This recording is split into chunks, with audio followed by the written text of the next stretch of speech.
Hi guys, so welcome back to this channel.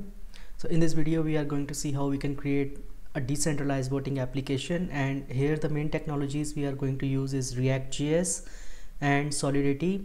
We are going to write a smart contract in Solidity and we are going to upload it on the blockchain network. We can use any Ethereum based blockchain. In this tutorial I'm going to use Volta offered by Energy Web Chain. So basically the application will run in React.js and it is going to communicate with the blockchain through hard hat Ether.js framework, and then we are going to use MetaMask to connect to the blockchain addresses to communicate with the Solidity smart contract to vote or to get candidate. And our application will run on the client side in the browser, and this smart contract will run on the blockchain, and we are going to use RPC node with Ether.js to communicate with the blockchain network. So the app will look something like this. So this is the basic app on localhost 3000. So if you go login MetaMask, you will see that it is asking for password. So once you have put the password, so now your MetaMask is connected. So this is your account address. So if you go and change your account, the account is changed. And for third, so basically, and this is the remaining time, the voting time in seconds. It doesn't update smoothly because we are getting this data from the blockchain network, and these are the candidates, these are the indexes. If you want to vote, you can just say let's you want to vote to Mike. Let's click on vote. We are going to send transaction to the blockchain. It will take some time to confirm this transaction on the blockchain network, so let's wait for it.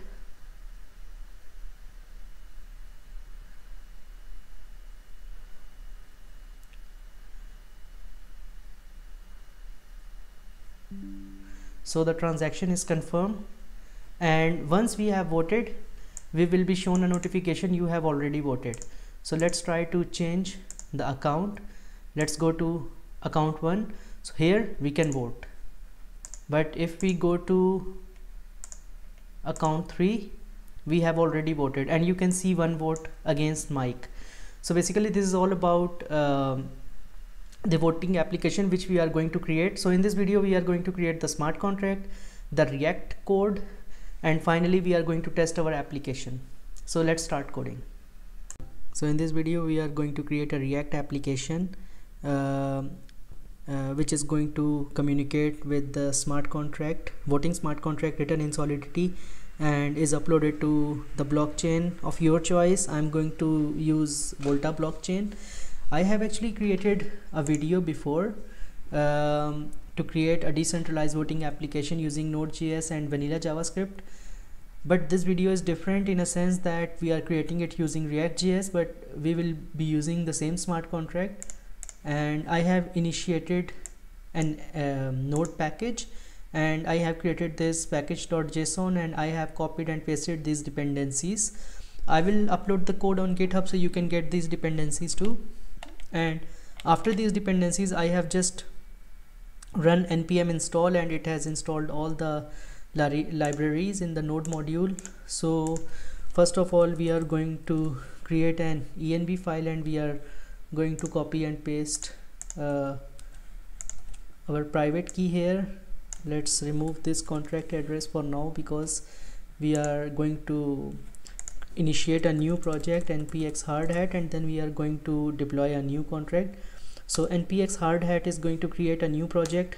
We are going to create a JavaScript project, and so once we have contract here, I'm just going to delete this file. No, not rename.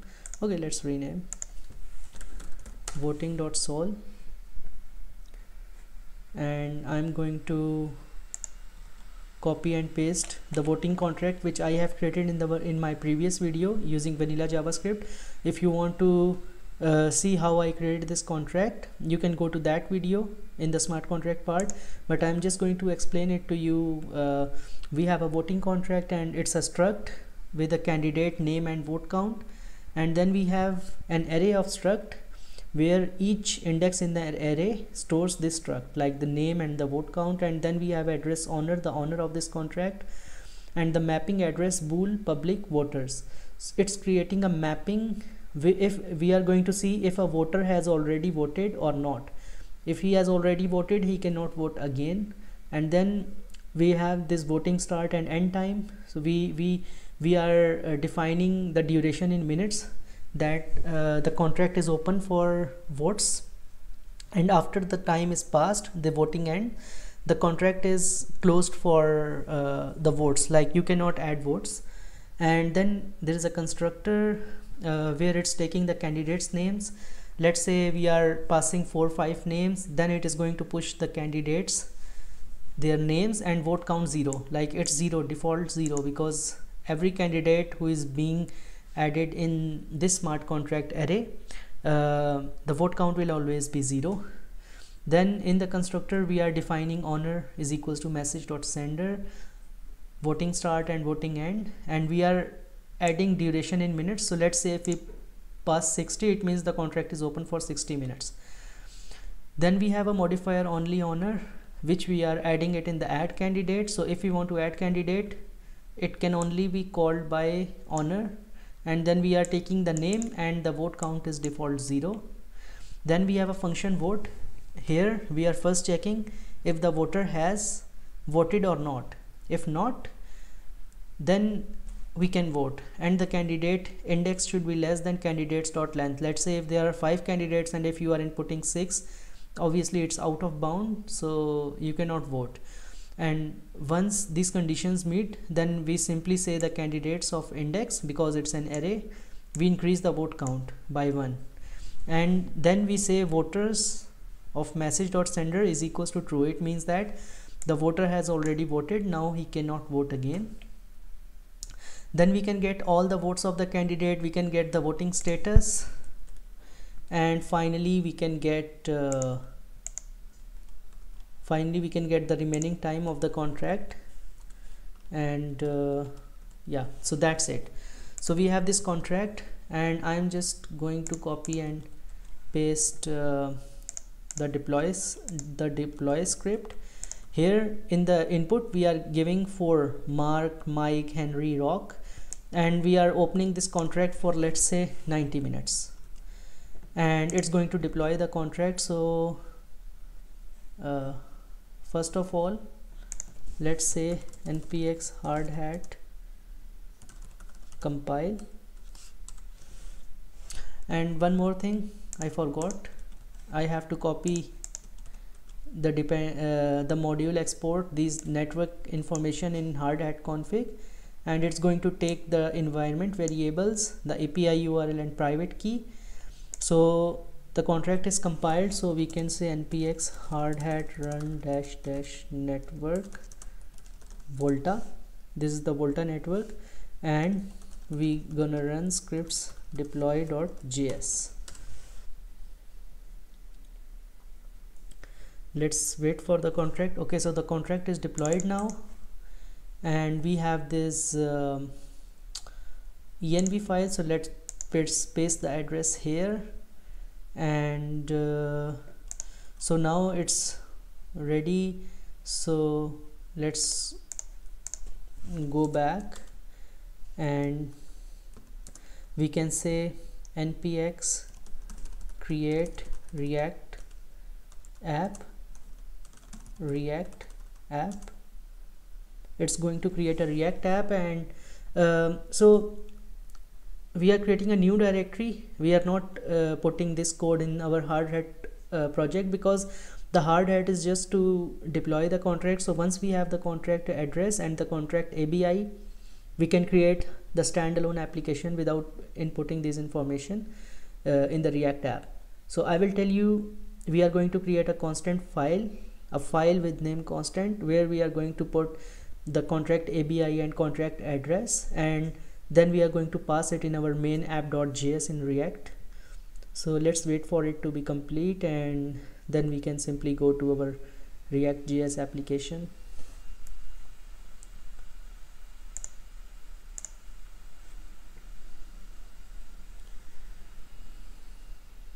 It's almost finished.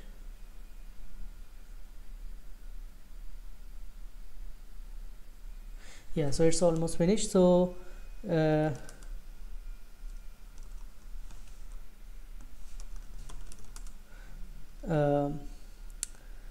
what was the name of the file we created? React app, cd react app, and let's initiate Visual Studio Code, and let's get this code here. So we have this source, we have this app.js, so we already have this app here. Let's say npm, no, not this, npm start, oh, come on, npm start. So if we go here, we can simply go to localhost 3000 and we can see the React application is started. So we will just go, let's close this, remove everything from here, and let's say it's h1, and let's say hello world. So we have this hello world here, and also actually I have created some CSS design already, so I'm just going to copy and paste this CSS design here because I don't want to spend a lot of time defining these CSS styling. The main aim is to create an application which communicates with the smart contract. And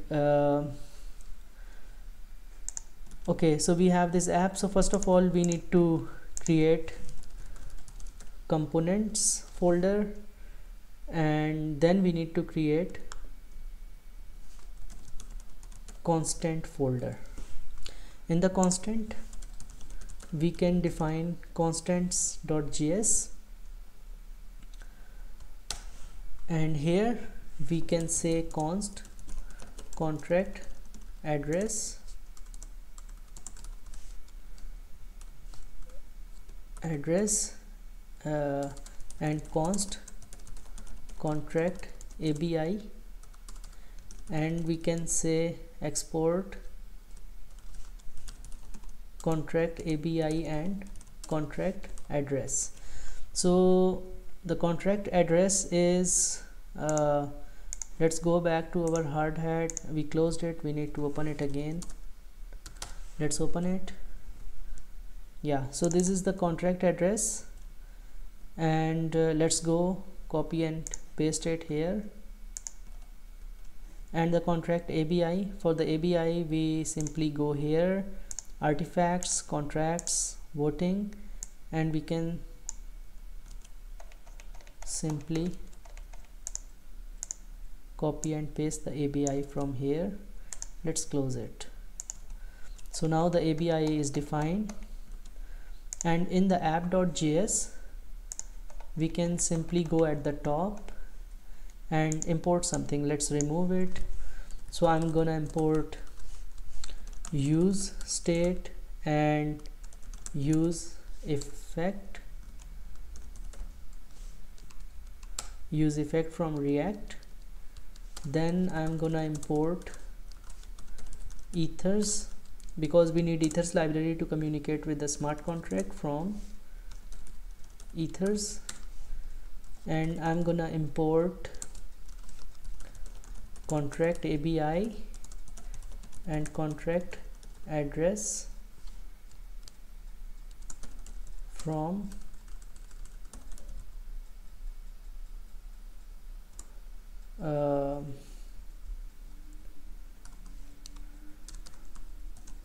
constants slash constant.js. And let's, in the components, let's first create a login page. So we're gonna create a new file, login.jsx, and let's not write anything here. Let's close it, and we can import it. Import login from /, components slash login. So we have imported these things here, and in our function we still have, so it's giving us some warnings that we have not used and there is no ethers. So we can say npm install ethers at 5.7.1 because this is the stable version. I tried using the latest version, but it was giving some errors, so I think this stable version is better to run this application. So do this again. Let's start. And yeah, so if you actually go to the login.jsx, we can write it. The login.jsx, we can say import react from react. Then we can say const login is equals to props. So basically these props, these are input parameters to this login function, and then we are going to return div, and in this div we are gonna give this class name of login container, and we're gonna pass h1 here with the class name, with the class name of welcome message. I just wanted to make this website look beautiful, so that's why I added some CSS styling, otherwise it was looking boring. So decentralized voting application, and then we have a button here. So button has a class name of login button, and on click it should, so in the props we are actually sending a lot of parameters. So from those parameters we are going to say there is a function connect wallet which we are going to pass from our app.js. So we have this function, we have this message, welcome to decentralized voting application, and this is login and MetaMask. So we are just simply going here, we will just go here in our app.js, and here we are just going to print this. So say let's login. Okay, we have export default. Okay, I think we did not export this component, so let's go back to our login.js and we can say export default login. So now if we go back to our, yeah, so you see we have this button here now, but it's not doing anything right now, and we have this message. So we need to implement the button functionality. So we need to implement a function, and then we are going to pass this function as a props. So this function is going to be, let's say this function is, no, we are not going to put this function here, we are going to put this function in app.js, and in the function app. So basically if we go and we need to write it actually in the function app, yeah, so let's go to this function app and write function async function connect to MetaMask, and in this function we are going to take if window.ethereum. So window.ethereum is going to see if the MetaMask or any other wallet is installed or not, or if it's connected to the network or not. If it is installed, we're gonna see what is the network which is connected with that MetaMask wallet.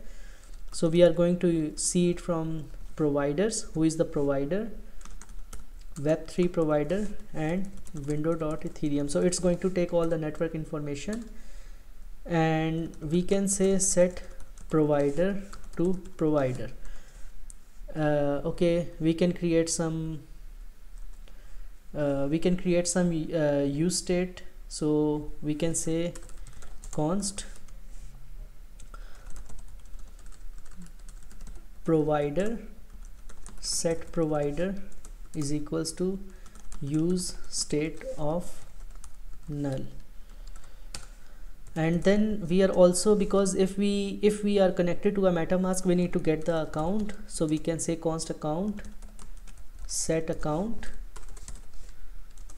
is equals to use state null. So basically this is the use state. This is a use state. So basically this is the variable account, and this is a function to set this value. So right now this account value is null. So when we are going to say set provider, so it is going to set the provider value here. And what's the error it's giving? Okay, it's try catch error console.error. Okay, and here we can also write else, and we are going to write this statement later. So I was explaining, this is the account variable, and then with the set account you can set this account. So what we can do now is, let's do this.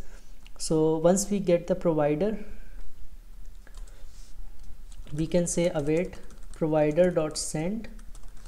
So this is going to send a request accounts.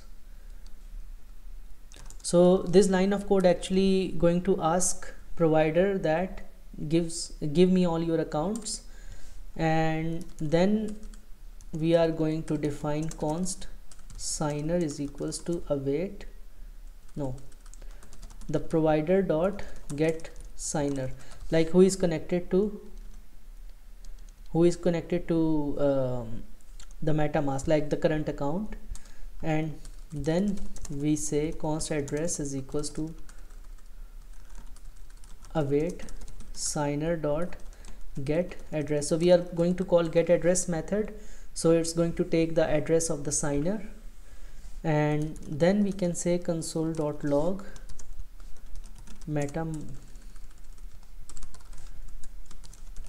MetaMask connected, and we can paste the address here. And once it is connected, then we can also define const is connected, and we can say set is connected. So once the MetaMask is connected, we need to use this state to update this variable is connected, that the MetaMask is connected. So it's not null, let's say it's false now. So then we gonna say set is connected to true. And if the MetaMask is not connected, we can say console.error MetaMask is not detected in the browser. So if the MetaMask is not detected, if it's not installed, then it's going to give this error. So we have this function connect MetaMask. So let's pass this here in the login. If you go to the login.js, this is the function name connect wallet. So we just gonna go here and we say connect wallet is equals to connect to MetaMask. So let's go to a page. Let's go to this React application. Let's go to console. So let's click login MetaMask provider.get singer. Okay, I wrote singer instead of signer. Oh man, signer. Let's do this again. So the MetaMask is connected, and this is the address 0x2bb. So if we go here, this is the same address. But we just click the button and the MetaMask is connected, but what's happening here? Nothing. So we need to redirect the user to another page once the MetaMask is connected. So now we are going to, not folder, we are going to create connected.jsx, and here we are going to copy the same thing, and it's not login, it's connected, and we are going to export connected, and then we are going to import connected from components and connected. So now we need to write this connected code. So let's go to connected. We want to say you are connected, so we can just create instead of welcome message, connected header. We have this class name of connected header, and we can say you are connected to MetaMask, and then let's say we have this p here, and instead of login container we have this connected container, and in this p the class name is connected account, and I'm going to copy and copy it, and I'm gonna write MetaMask account. So what is the MetaMask account? props dot account. So we're gonna just remove it. Right now we need this account, so we will go to app.js, and we have this account set here. We have set account here, did we? I think we did not set the account. So after this address we can actually use this function set account, and we can pass the address, and once we have set the account we can use this account in props. So once the MetaMask is connected, we are saying set is connected to true, right? So what we can do is we can create a condition is connected, and we gonna say either there are, so if is connected is true, then it should load connected. So instead of login it should load connected, and instead of connect wallet we are going to pass account, and in the props we are going to pass account. So what is happening here? We created this function, and we created this is connected, set is connected. So once it is connected, we are going to see the connected is true, and if the connected is true, then we should be redirected to this connected page. Otherwise we should see the login page. So once the login is done, we are going to see the connected page. So let's go and see. So you see you are connected to, and this is the MetaMask address. But now if you go and change this account, you are not seeing this being changed here, right? So we need to do something here too. So let's go back to the code, and here in the code we have something called use effect. So basically this use effect is whenever your application starts, this runs. So whenever the application starts, we are going to see, and this continuously runs, and we can say window.ethereum. If window.ethereum, like if MetaMask is available, we are going to say window.ethereum.on, so it should monitor accounts changed, and then it's gonna call the function handle accounts changed,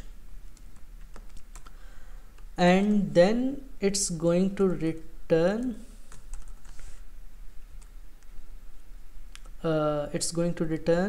this is a function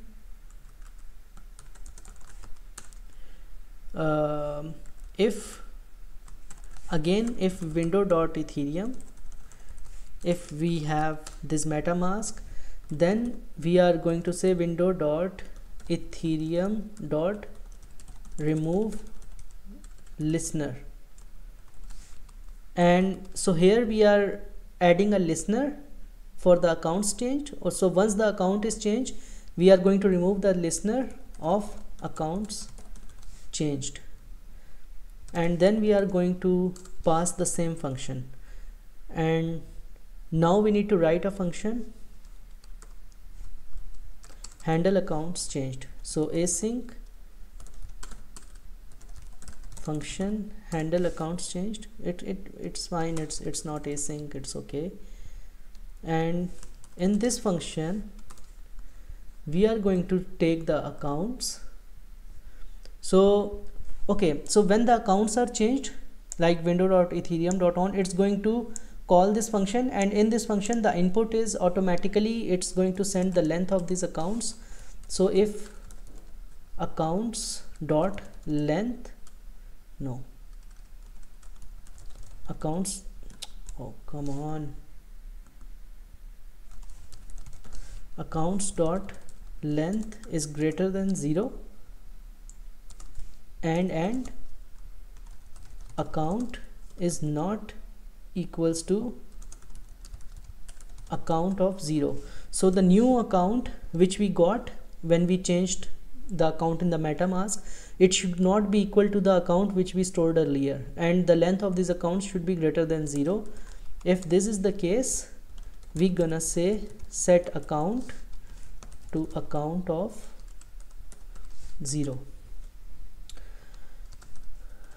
Otherwise, if there is no account, if this condition is not met, if the account is same, or if accounts dot length is not greater than 0, then we gonna say set is connected to false, like the MetaMask is no more connected because there is no accounts, and set account to null.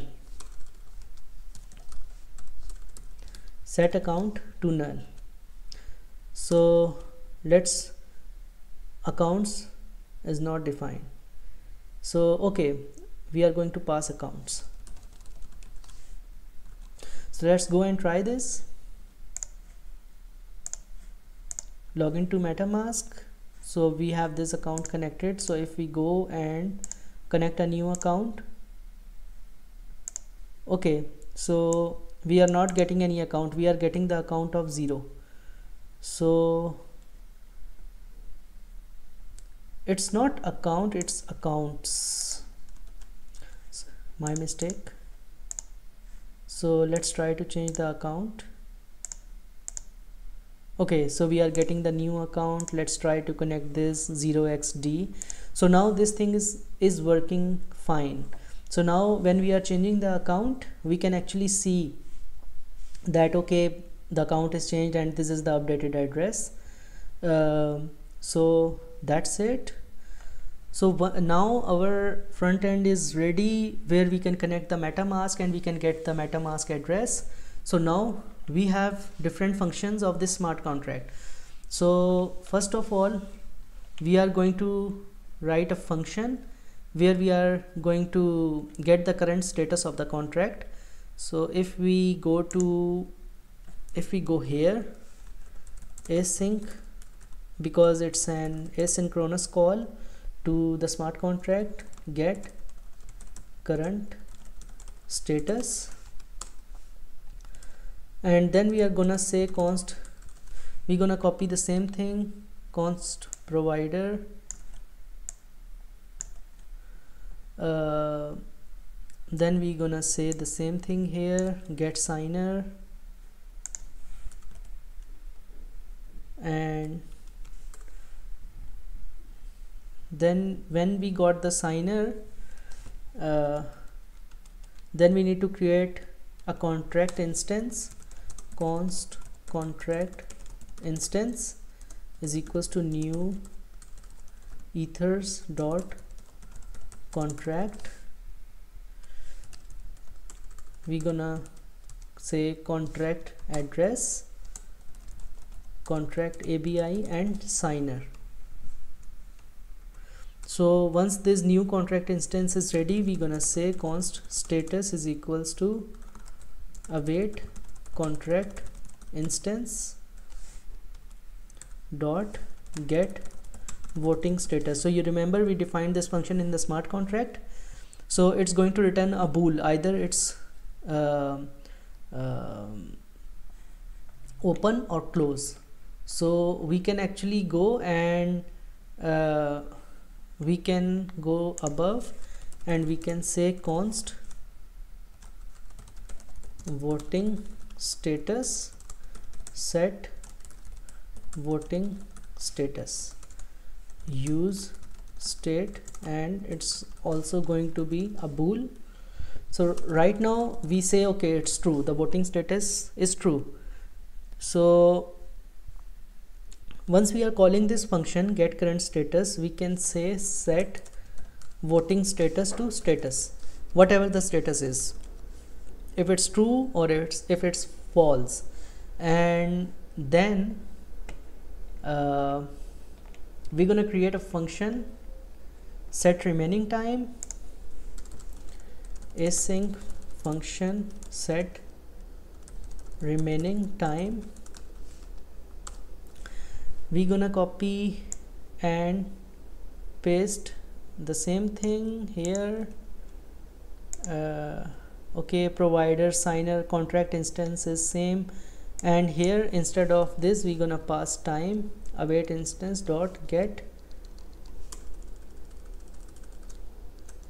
remaining time. This is the smart contract function to get the remaining time, and then we can say set remaining time to, we can say parse int, because this time is a big number, a hex number, so we are going to convert it to int. And in this set remaining time, no, it's we are gonna copy and create something here, const remaining time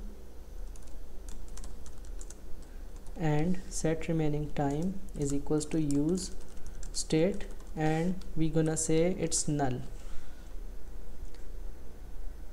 So it's set remaining time, and the function should be get remaining time, not the set remaining time. And then we have created this remaining time current status, and then we're gonna create a function get candidates. So if we go here at the top, async function get candidates. So I'm creating these functions, and later I'm going to show you how we can pass this function to this connected, and then we can paste everything, and then we can pass the variables here and we can show it in the front end. So async function get candidates, we're gonna copy and paste the same thing, and once it's done we can say const candidates list await contract instance dot get all votes of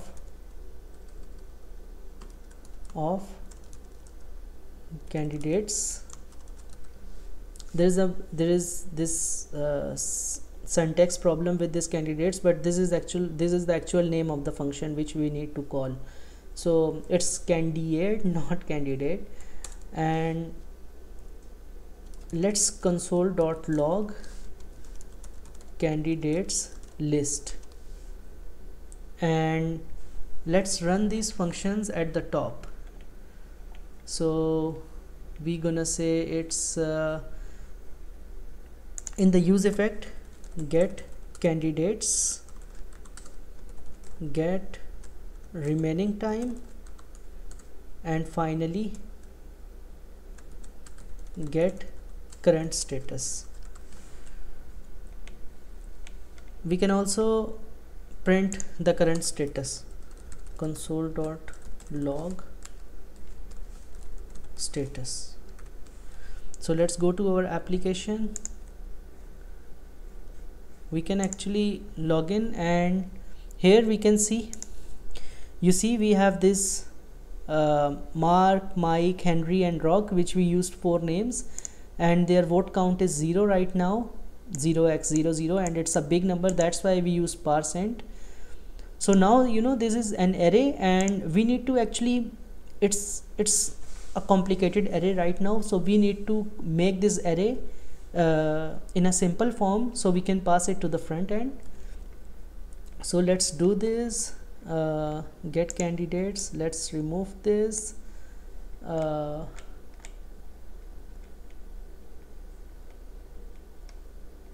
Yeah, so in the get candidates we can simply map this. So we can say formatted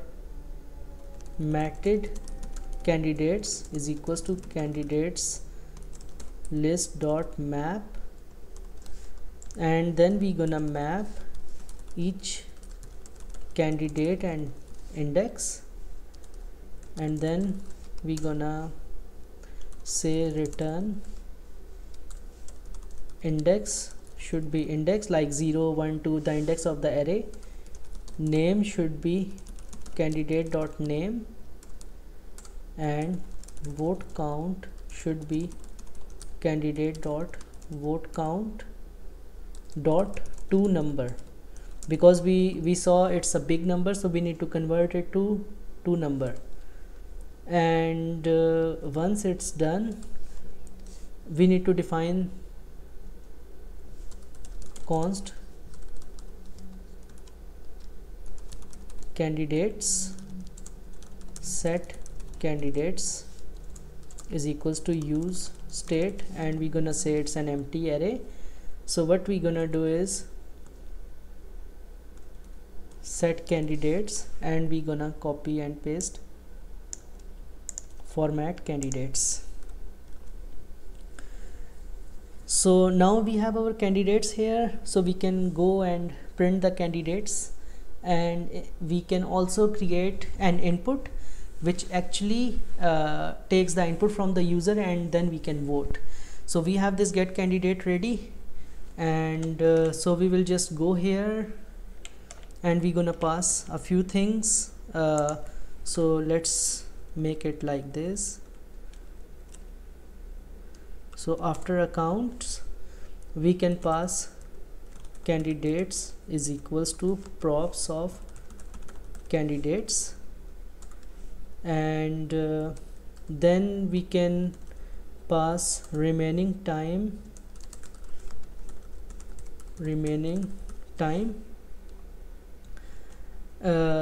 and yeah, right now. And then we can also pass a number, which I'm going to explain to you later. This number is actually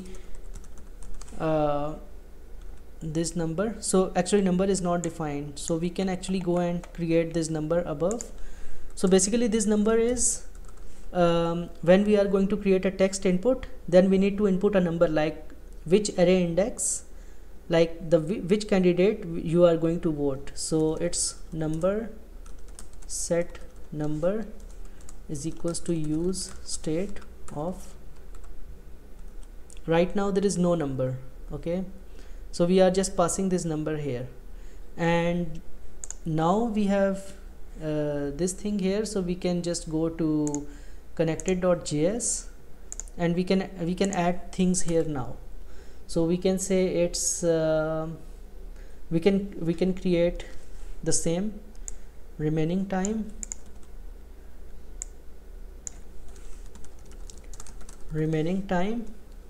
and props dot account, no, it's props dot remaining time. We can actually go and see what we are passing. We are passing remaining time, so we need to put remaining time here. Okay, where is it? Let's close this. Yeah, remaining time.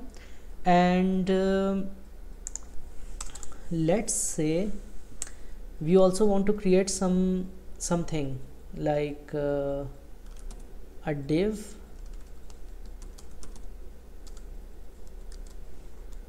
So in the div we are going to create input, and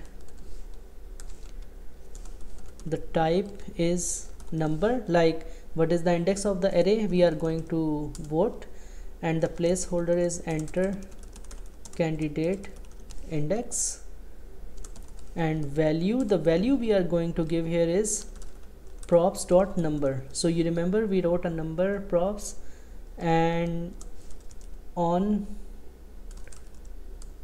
click it should say props dot handle number change. So basically imagine, so I'm going to explain this. After this input we are going to have a button with the class name of login button, and it should say vote here, or let's just say vote, and on click it should say props dot vote function. So we are going to implement this vote function here, and finally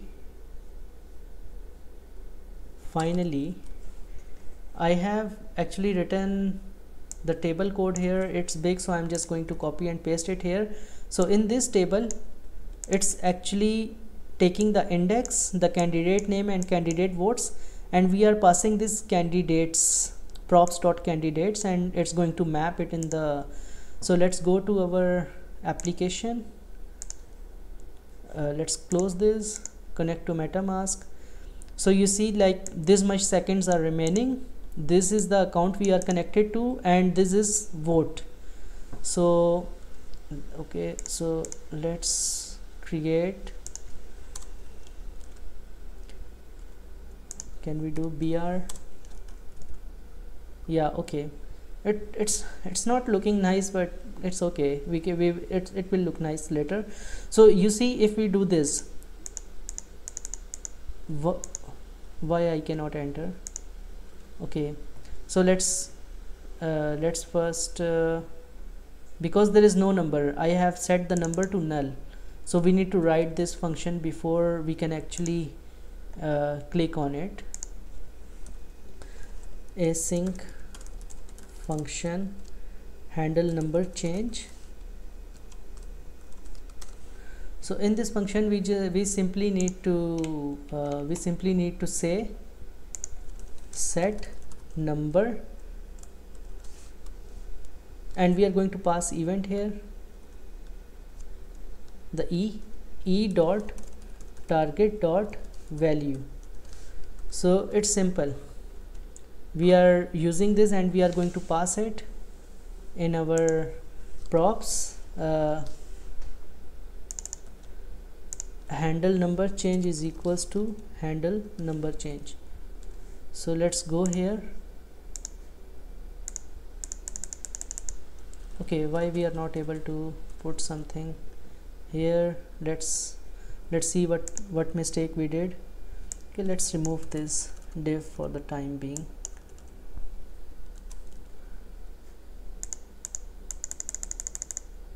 Okay, come on, let's see what is the error. You provided a value props to field on change. This will render a read only field if default value otherwise either on change handler to only read only. Let's see what mistake we did.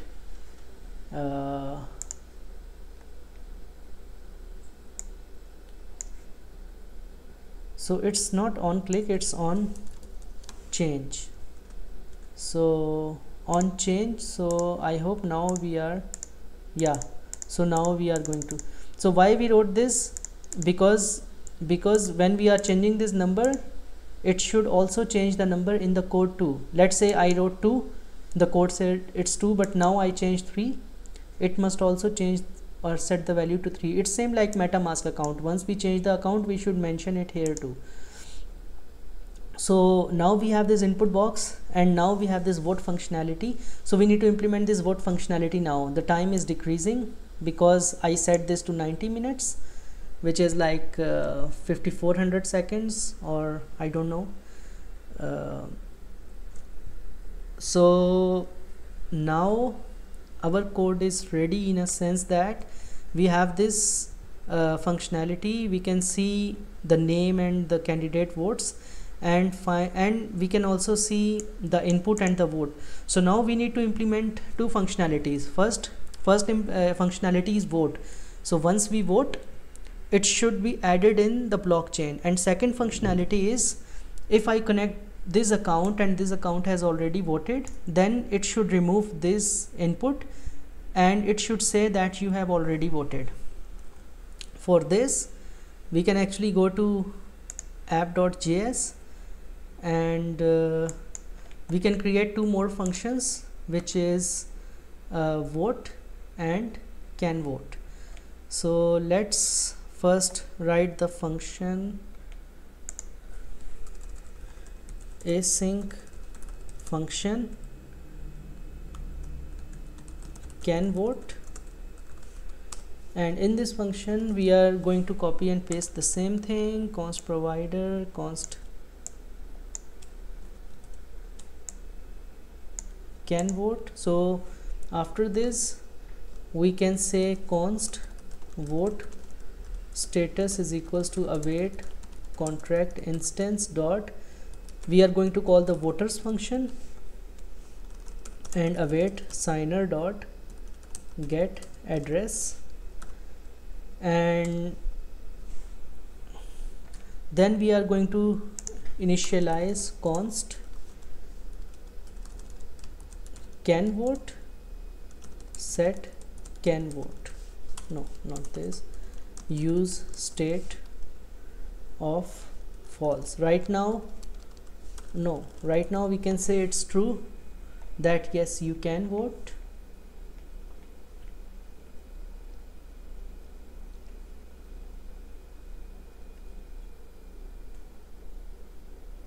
And let's simply write this function now, and then we are going to assign it to set can vote. Where is the function? Yeah, so this is the vote status, and set can vote to vote status. So basically it's going to set can vote to vote status, and so this can vote, we need to actually run it multiple times. So if you see this handle accounts changed, so when we change the account we need to also run this function too. So we can simply go to this handle accounts changed function, and we need to run it here. Once the account is changed, this function need to be run, and this function should also be run after the function vote. So so we are now going to write a function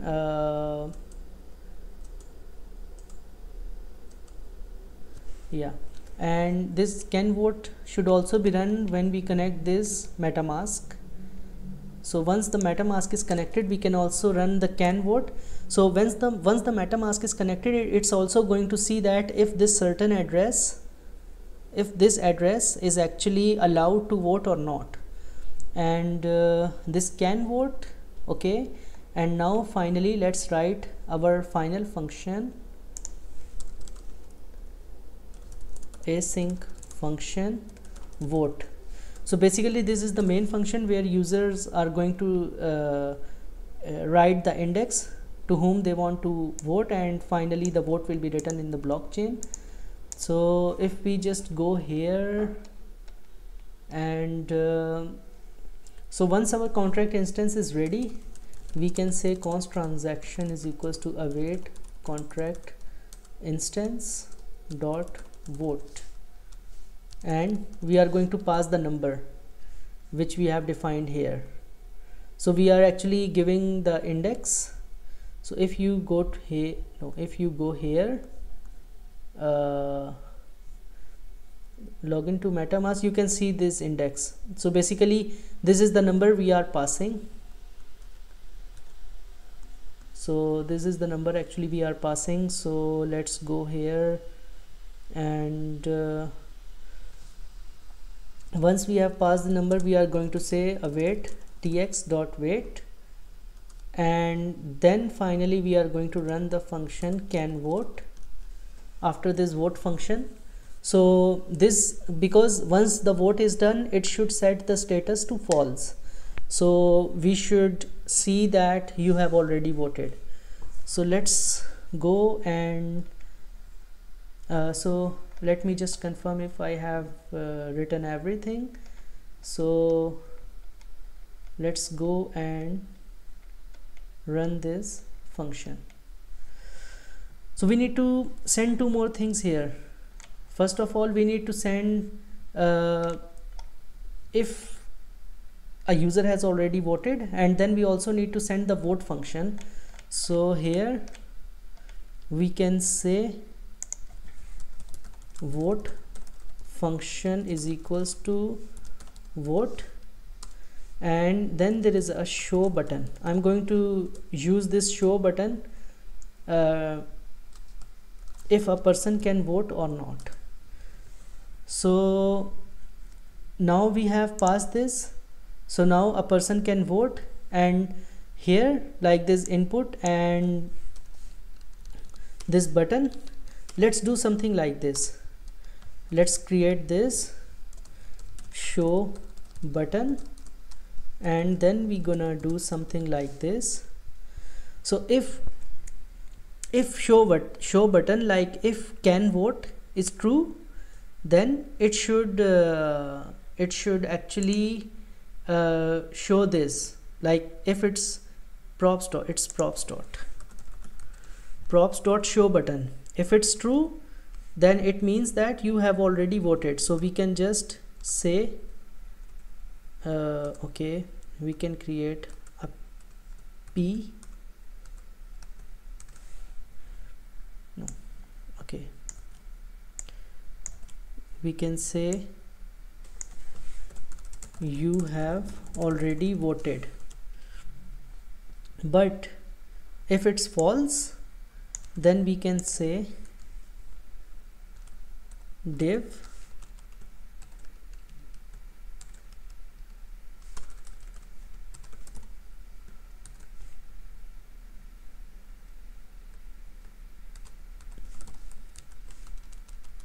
and we're gonna copy and paste this here. So let's see.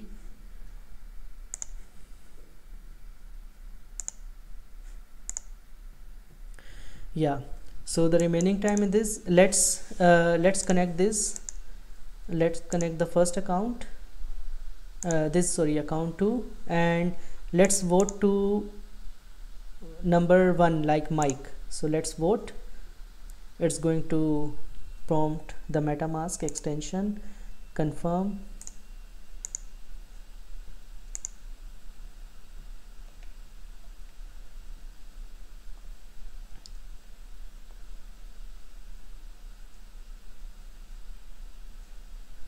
We should see a confirmation. Okay, the transaction has been confirmed, and we can see the Mike has 1 vote, right? And okay, so you see you have already voted, and it's showing, oh, I don't know why it's okay, forget it. So you have already voted. So you see, now let's change the account. Let's change to this account, and we can see this. But if we go back again to this account, you have already voted. So let's go to account 3. Let's vote to 0. And let's confirm.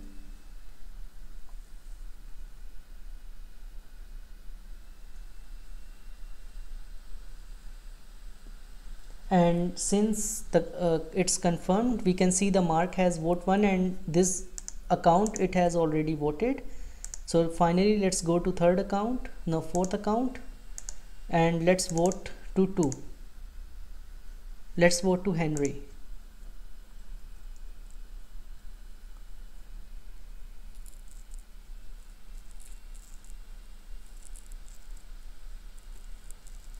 So once the transaction is confirmed, now you have already voted. So we cannot vote now, because if we go to our code, we are actually going to app.js, and we are seeing if a person can vote or not. If he can vote, then we are setting the set vote status to true or false, and then we are passing this as a show button. So we need to show the button on the basis of if a person can vote or not.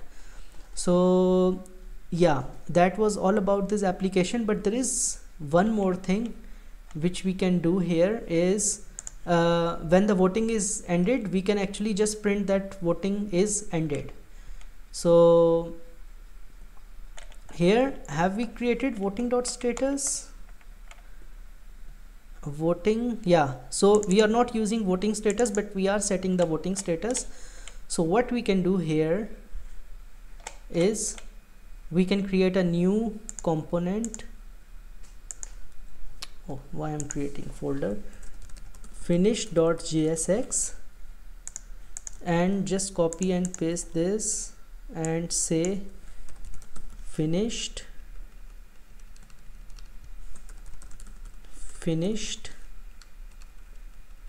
and here it's, let's say, h1 class welcome message, and we can say voting is finished. And let's, so once the set status, the voting status is false, like the voting is closed, we are going to show this page finished. And then we're gonna go to app.js, we're gonna import it, import finished from finished, and then we are going to use, so we are using actually this is connected. So we are going to see, so we are going to put a condition before is connected, and we are going to put the condition here.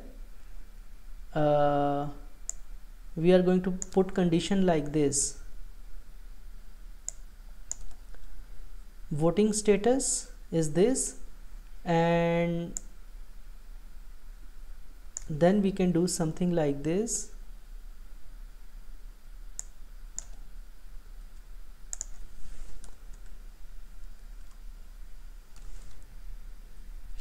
It's okay. So for this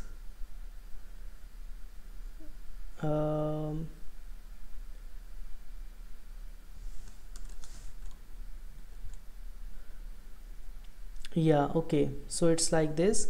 And for the notification, we can actually define a notification above. Actually, I just copied and pasted the code, so we can say const notification. No, we don't need to pass any notification. Actually, let's remove this notification. Let's remove this notification. We are not passing any status. Finished. So we are saying if voting status is true, it should print this. If voting status is false, it's gonna print this. So let's set voting status dot false here. Set voting status to false, just to check the functionality, because right now the contract voting contract is not expired. So let's do this. Let's go to our application. You see voting is finished. When we reload our page, we see voting is finished. But if we go to our use effect function, and if we remove this, we can actually see that we can see, and then we can log in, and then we can see you have already voted. So basically this was all about the React application and how we can create a voting application using React. So thank you for watching. If you have any question, just comment below and I will try to answer. So thank you very much. Take care. Bye bye. Hey guys, welcome back. So in this video we are going to create a lottery decentralized application using Sepolia Ethereum testnet. So the application is something like this. We have these two pages. We have this home where we can enter in the lottery, and any account can be used to enter in the lottery. but for the pick winner, only owner of the contract can pick the winner. So if you go and try to use another account, it's gonna say you are not the contract manager. So we have to actually go and set the address which has deployed this contract. So let's go to home and let's try to enter in the lottery. So I'm gonna use the first account and I'm gonna enter in the lottery, and there is this fee which needs to be paid to enter in the lottery. So we can confirm, and then we're gonna connect our second account, and then we're gonna enter in the lottery, and then we're gonna confirm. And let's use like the third account, and it's connected. So let's enter in the lottery. So we're gonna confirm. Let's see if the transactions are confirmed or it's the final one is in the queue. So let's wait for it. Okay, so all the transactions are confirmed and we are entered in the lottery. So now we can simply go to the pick winner, and the owner of the contract is account 8. So now we're gonna pick the winner. It's a transaction being sent to the smart contract. We're gonna confirm, and on this page we will see, once the winner is picked, we're gonna see the winner's address. So let's see. Let's wait for the smart contract function to be called. Okay, so the transaction is confirmed, and we can actually go to home page, and it says you are not the lottery winner. The lottery winner is 0x2bb. So not the extensions. Let's go to, now this account is connected, so we need to connect 0x2bb. So if we go to account 1 0x2bb, now we can claim the prize. So we click on claim prize, and the ethers, okay, let's reject it first, and let's see the contract. This is 0.4488. this is the balance, so it should increase. So let's go to claim price, confirm, and we're gonna see the balance of this account will increase once the transaction is confirmed. So we can see this like the ad balance is increased, and all the amount which was entered in the smart contract while entering in the lottery, it all goes to this account because this account won the lottery. So this is all about this application. So let's go and start writing our lottery smart contract. So we gonna just go here, we can create a new file, lottery.sol, and let's start writing contract. Pragma Solidity 0.8.0 contract lottery. In the contract, first of all, we're gonna define the manager, who is the owner. So the manager who is going to manage the lottery and going to pick the winner, and then we will have address, payable, public, players. We are using the word payable because once we select the winner, we have to send the balance to that winner, and in order to make the in order to send the ethers from contract to account or from account to contract, we need to make this address payable. Payable means that they can receive ethers or they can send ethers. And then we're gonna create a new account, payable winner, and then we have a bool, public is complete, like the lottery is finished or not, and it's gonna finish when we select the winner. And then we have claimed. So once an account has claimed the price, he cannot claim the price again. And then first of all, in the constructor function, we're gonna say manager is equals to message.sender, who has created the smart contract or who is going to deploy the smart contract, is complete is equals to false, like when the contract is started, the lottery is still open, and then claimed is equals to false. Then we're gonna create a modifier only manager, like only manager can call the function, and it's gonna require message.sender is equals to manager, and this is the syntax. So now we have created a modifier. Now we're gonna create a function get manager, and it's gonna return manager, and here the function is public view returns, it's gonna return an address. Then we have a function get winner. This function is going to return who is the winner.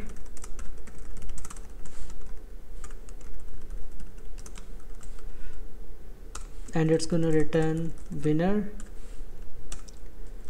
Then there is a function enter, public payable. This function is payable because when someone is going to click this function like enter, if you remember enter lottery button, so when you click on it, obviously you are sending some ethers to the contract. So this payable function means that this function is going to get the message.value and add it to the contract balance. So first of all, we're gonna define how much value you want to put in order to enter in the lottery. So we're gonna say it's 0.001 ether. So if the value is less than 0.001, the function will not be called, and we need to see if the lottery is finished or not. So if it's not finished, then we're gonna run this function, and if these two conditions meet, we simply gonna push payable of message.sender. Okay, so what's the problem here? But got returns. Okay, so using this function we can enter in the lottery, and once we have entered, now we need to pick the winner. So function pick winner, it will be public, and this function can only be called by only manager. So first of all, it requires that players dot length should be greater than 0. It requires that the lottery is not finished, and then we gonna simply create a random number where we gonna say players, and it will be random number function and mod players dot length. So what it's going to do is it's gonna select a player, it's gonna select an index from the players array, and this mod players dot length means that it should only create it should only generate a random number within the index of this players array. For example, if this players length is 10, so it should create a random number between 0 to 9. So it's something like this. And once we have selected the winner, we're gonna say is complete is equals to true, like now the lottery is finished. And now we're gonna write this random number function. So we can say function random number, this function is private, and it's gonna return unsigned integer, and this function is simply like it's gonna return unsigned int, and it's we gonna say the catcheck 256. We're gonna create a hash using the block timestamp and the random number. So we're gonna say catcheck 256, it's ABI dot encode packed, and it's gonna be a block dot previous random block dot timestamp, like the current time, and players dot length. So we are giving these three parameters to create a random number. And what's the problem? But got return, it returns. So once we have generated the random number, and it's gonna use this random number function to select the winner. We can select the winner in the back end too, but we are selecting the winner in the smart contract, and it depends on you what is the logic you want to implement to select the winner, and it totally depends on you. But just for the demonstration, I'm picking a random winner in the smart contract. Then we're gonna write a function claim price, and this function is gonna be a public function. And first of all, it should see if message.sender is equals to winner. So if it's a winner account, then it's going to allow this message.sender to claim the prize. And then we should see is complete. So once the lottery is finished, then we can claim the prize. Winner.transfer address this dot balance. So this function, what this function is doing, it is transferring the total balance of this contract. This address of this is the address of the contract, this contract. So it's sending the balance of this contract to this message.sender, to this winner. And then we gonna say claimed is equals to true. So once a user has claimed the price, or winner has claimed the price, then we're gonna set this variable to true, so that whenever the winner tries to run this and we can actually, yeah, so when a user or a winner tries to run this function again, this function must not be called. And then we can write a simple function get players and public view returns, and it's gonna return the array of payable addresses, and it's gonna be a memory, and it's gonna return players. So our contract is ready. We have this lottery contract, and we have this modifier only manager, that only manager can run the function. Then we have a function enter. We need to send some money to this smart contract so that we can enter in the lottery, and then we are going to be stored in this players array. And then we can pick the random number, we can pick a random account as a winner using this random number function. Then we can use this claim prize button to claim the prize, and this function is going to return all the players. So that was about the smart contract. So let's select an account here. I'm going to select the first account, okay, and let's try to deploy it. We can deploy it using injected Web3. So it has some, okay, so we're gonna deploy, we're gonna confirm the transaction,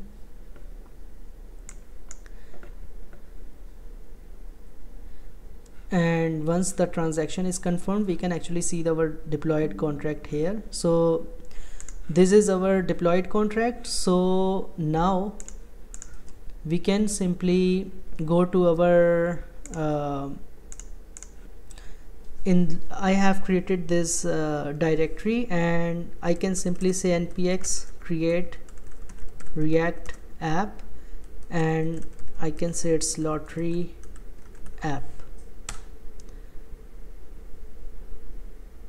because of the npm naming restrictions. Okay, let's create another app, my app. Okay, so it was the naming problem. It's gonna install some packages,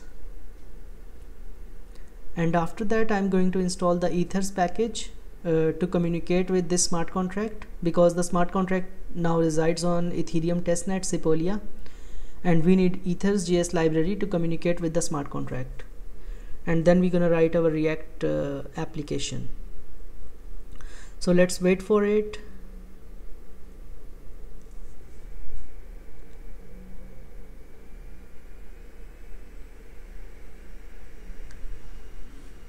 It's almost finished.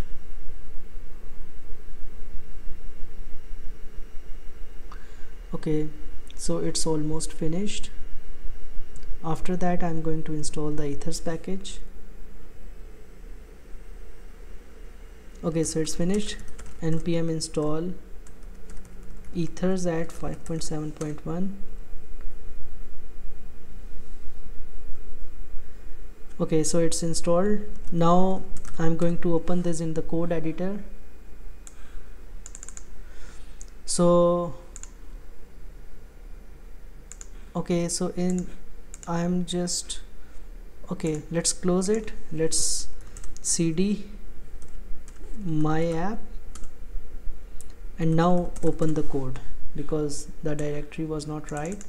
So here I have this code, I have this source directory, and so in this source directory, first of all, I'm going to create constants.js file, and in this constant.js file, first of all, I'm going to define contract address, and I'm going to define contract ABI. And once I have defined these, I'm going to export default, and I'm going to export contract address and contract ABI. So for the contract address, I can simply go here, I can copy this contract address and I can paste it here. And for the contract ABI, I can go to the compile option here, I can copy the ABI and I can paste it here. And in the app.js, let's remove everything. I want to create two more files, home.js and pickwinner.js. So basically we have a front end, and we can select our first page, it allows us to enter in the lottery, and the second page, it allows us to pick the winner using the honor. So the first is home.js and the second is pickwinner.js. So we are going to go to first of all into app.js first of all, and also before that I'm just going to copy this app.css code already made before the tutorial here. So in the app.js, first of all I'm going to import React from React, then I'm going to import home from /home, and I'm going to import pickwinner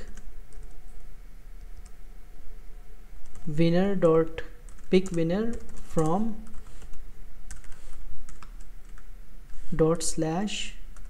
/pickwinner, and finally I'm going to import these modules browser router route and link, because I'm going to create a navigation bar, and if you click on home then you are redirected to the home.js, and if you click on pickwinner.js you are going to be redirected to pickwinner.js. And I'm going to import it from React router DOM, and then I'm going to import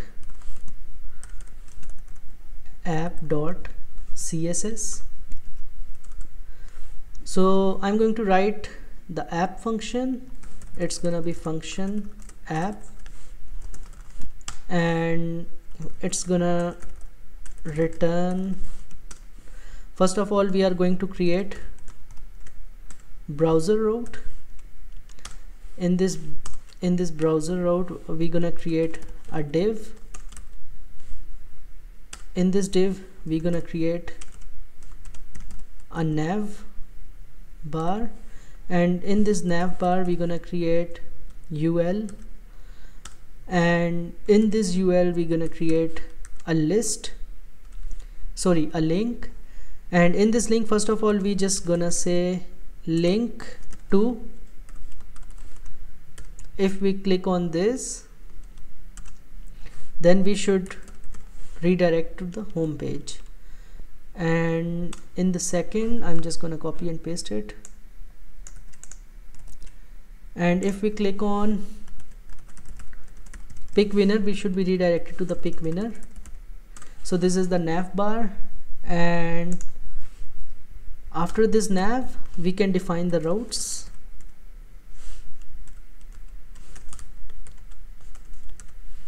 And the first route is path pick winner, and the element is we are going to pass this pick winner.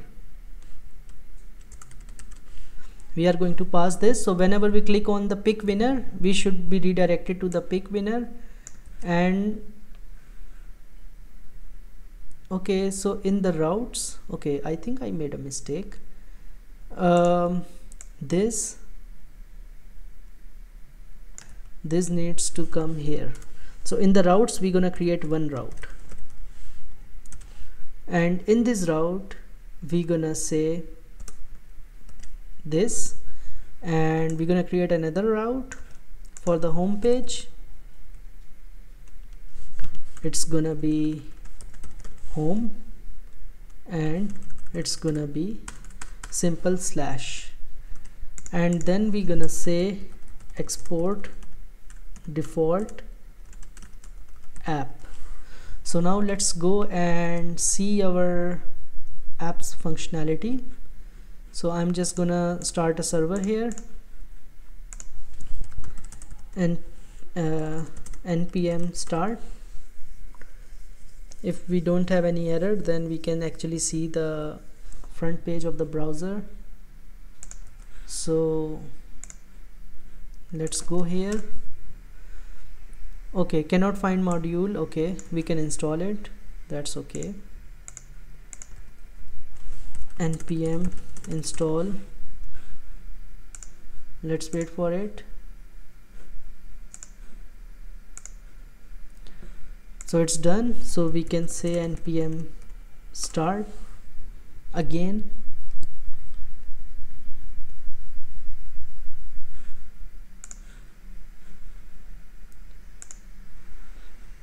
Okay, so it has compiled this file successfully, so we can actually refresh it, but we are not seeing anything here. Why?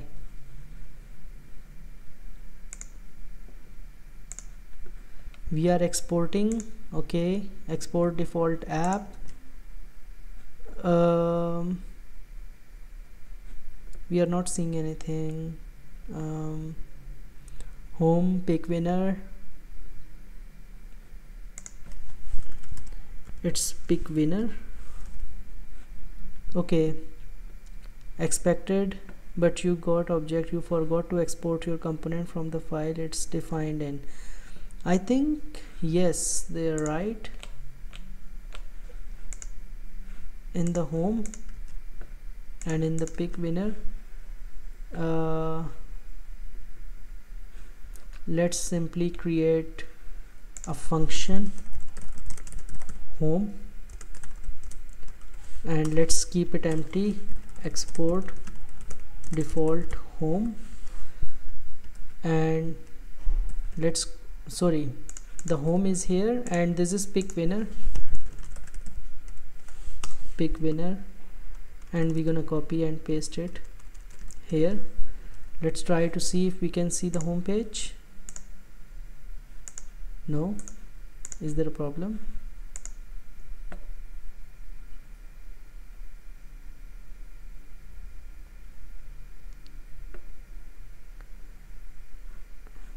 I think we are creating some problem. Okay, so now we can see. I didn't save the file. So here we have this home and we have this pick winner. So there is nothing inside. So now let's write the code. So first of all, we're going to write the home code, and in the home we can simply first of all we can import React from React, and we also gonna import use state and use effect from React, and then we're gonna import ethers from ethers. We are going to use this library, and then we're gonna import constants from /constants. This is the contract address and ABI. So in this home page, first of all we're gonna define a few states.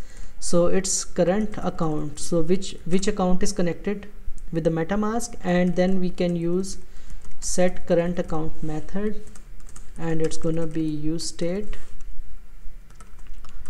this, and then we're gonna define the contract instance, because we are going to create and store the contract instance in this, and it's gonna be set contract instance is equals to use state of this const status. What is the status of the lottery? Either it's finished or not, and we're gonna use state of, right now it's false because the contract is open, and const is winner.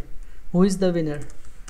And we're gonna store the winner address in this. Set is winner is equals to use state. It's gonna be an empty string, and then we're gonna use state use effect. So whenever we run our app, it should run a function,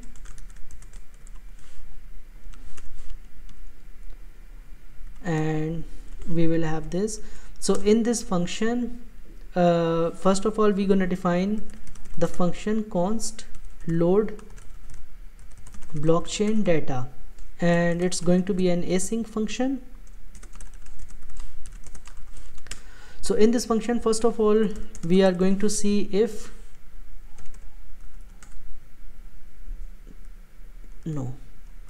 type of window.ethereum is not is equals to undefined. It means that if the MetaMask is connected, if the MetaMask is installed, then we should say, or else we're gonna create an alert, but we will do it later. So we're gonna say const provider is equals to new ethers dot providers dot web3 provider, and it's gonna be window.ethereum, and then we're gonna try, and then we're gonna catch error and console dot error, and in this try, first of all we're gonna see we're gonna say const signer is equals to provider dot get signer, and then we're gonna say const address is equals to await signer dot get address. So this is the method of signer where we can get the address, and we can simply see console.log address, and okay, so and also I want to put an alert here.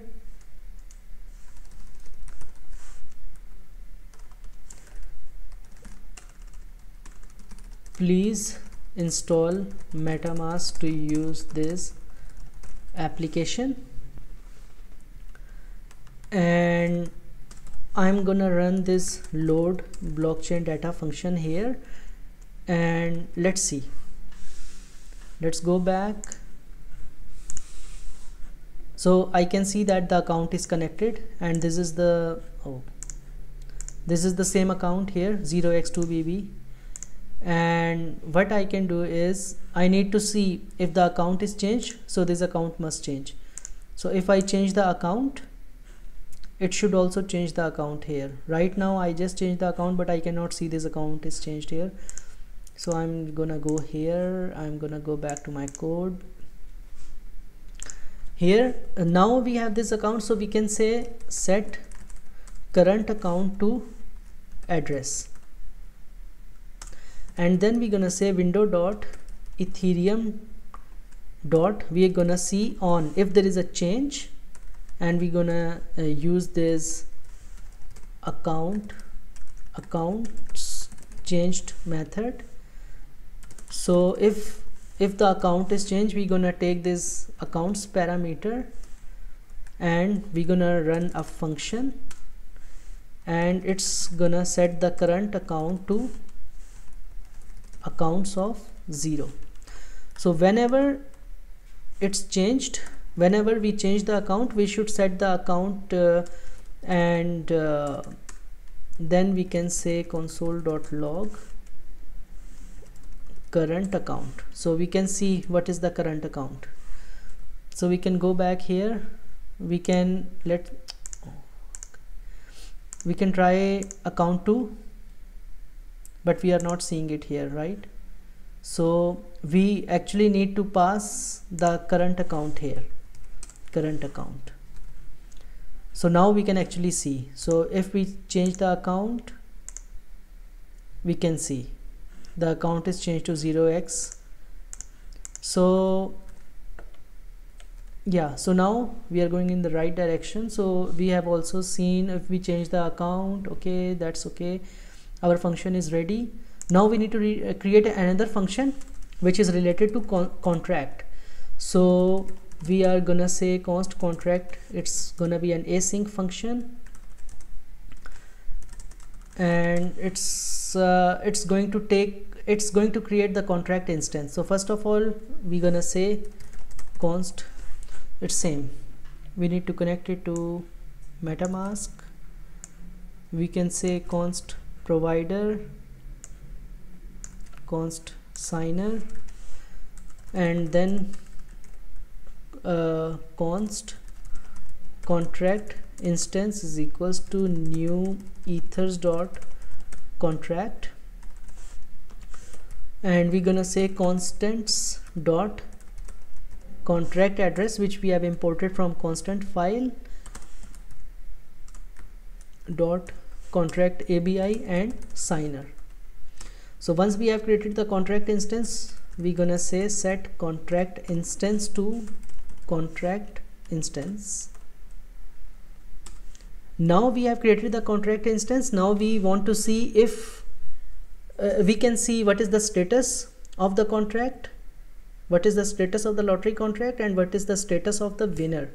So in order to see the status of the lottery contract, we can simply define const status is equals to await contract instance dot is complete. So this is the function. When we are going to call, it's going to return either true or false, and then we can set the status to status. So what is the current status of the contract, and then we can also see who is the winner.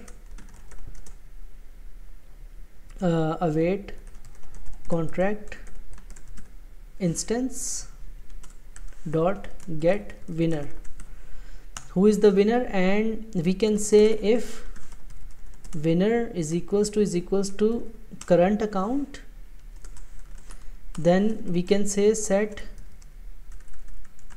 is winner to true, else set is winner to false. So since we are actually connecting different MetaMask accounts, so we need to see if the current account which is connected with our front end, it's a winner or not. If it's a winner, then we are going to show the button claim prize. If it's not a winner, then we are not going to show.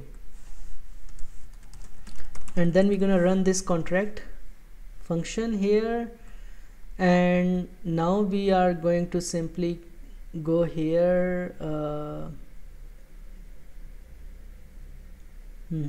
Okay, so now we are going to write a return like what we want to print on our page.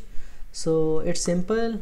First of all, we're going to define a div, and it has a class name of container, and inside this div we have this h1 tag, and it's gonna say lottery page. And then we have a div, class name is button container, and in this div, first of all, we want to see if the lottery is open or not, right? So we can use status, and we can use ternary operator status. So if the status is false, like if the contract is still open, then we gonna if the contract is closed, I mean the lottery is already done, then we are going to show the claim price button. And if the lottery is still open, then we gonna use this button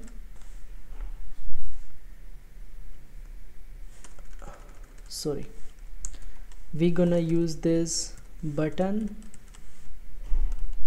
and in this button the class name is enter button, which I have got from the app.css, and on click. So whenever we click this, we should run enter lottery function, and this button should say enter lottery.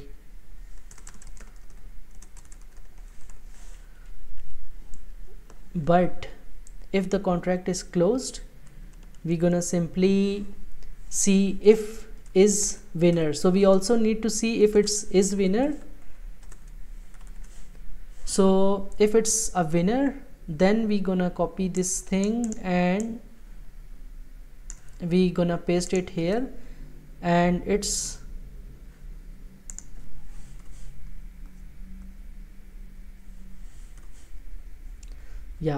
and it's not enter lottery, it's claim price, and I'm going to explain it. Claim price, and it's enter button. Otherwise it should show that it's a simple P. We gonna say simple P, you are not the winner. Claim price is not defined and enter lottery. So we have the status, right? So what is the status of the contract?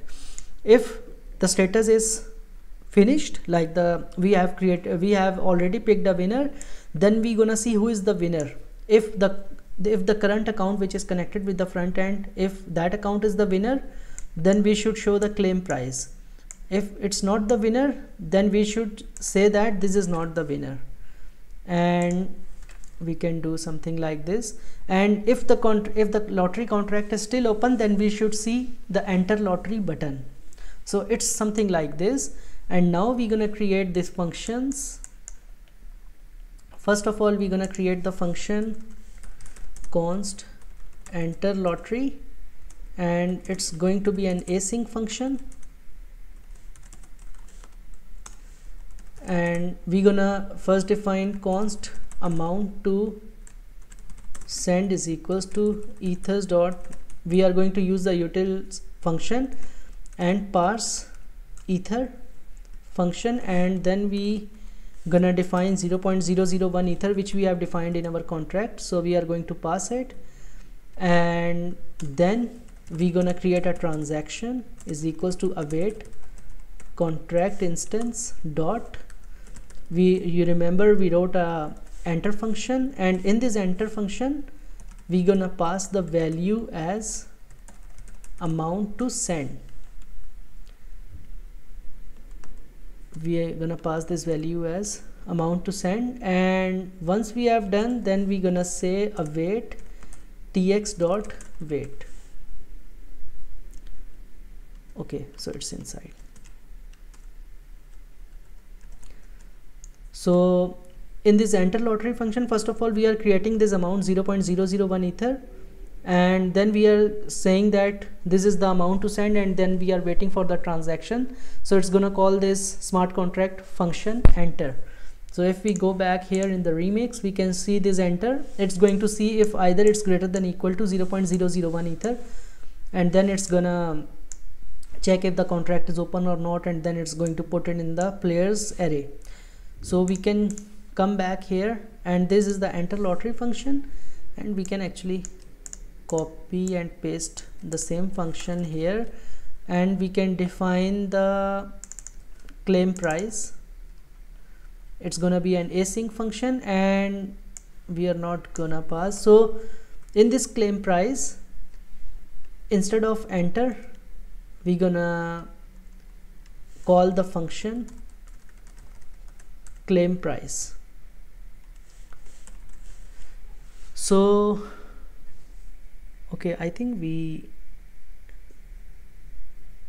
did something. Yeah, okay, so it's 3.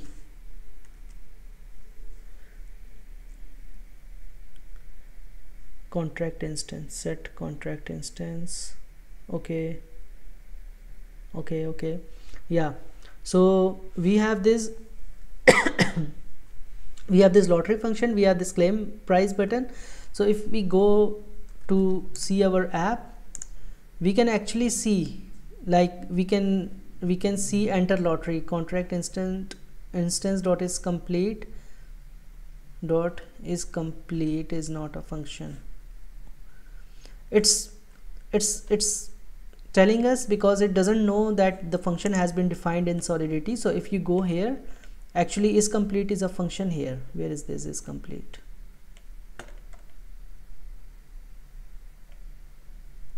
Yeah, so it's a function actually. So whenever you define a variable, it's actually a function. So you can actually get the status of the smart contract. So we can actually see what is the status. We have defined the function here, get status. I think we have not defined this function here. So we can actually define the function, and we can deploy the smart contract again. Function status public view returns, and it's going to return a bool,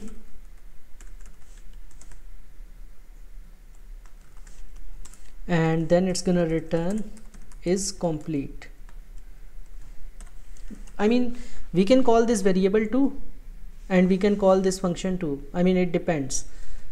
So we can create this function, and we can actually try to deploy this again with the first account, the first one. Okay, and we can delete this instance. We can deploy the contract again, and we can simply just copy and paste the contract address in the constant file. So okay, so this is, and I'm just gonna go copy and paste it in the constant, and we also need to actually change the contract ABI because we have added a function now. So if we go here, I can simply copy and paste the ABI, and I can go here and I can click on this ABI, and I can paste the ABI here. So our home page is almost complete. So now we need to go and run our pick winner function. So we are going to do the same thing, import React, and we're gonna import use state, use effect from React. Then we're gonna import ethers from ethers, and then we're gonna import constants from constants. Okay, that's okay. And okay, so in this pick winner, we have this pick winner. Okay, and first of all we are going to define some states. So first of all we need to define the owner, because we are going to pick the winner, so we need to make sure who is the owner of the smart contract, and we're gonna set the owner is equals to use state. It's gonna be an empty string at the start. Then we have contract address, no, contract instance, and set contract instance is equals to use state. Right now it's empty. Then we gonna define const current account, set current account, and it's gonna be use state of empty.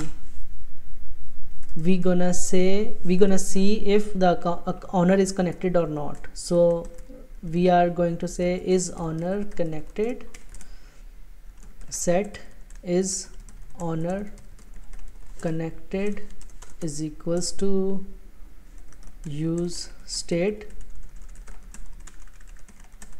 and we're gonna say it's false. We're gonna say const winner and set winner. So who is the winner? We are going to grab it from the smart contract function, who is the winner, and we're gonna say use state this. And finally, what is the status of the contract? Set status use state false. So what is the status of the contract? So we have defined this. So now I need to define the use state. So I can simply just go to home and I can copy everything from here, and I'm gonna post it here, because first this account also needs to load the blockchain data, like to connect the MetaMask account, and then it needs to set the contract instance. So once the contract instance is set, then we can remove this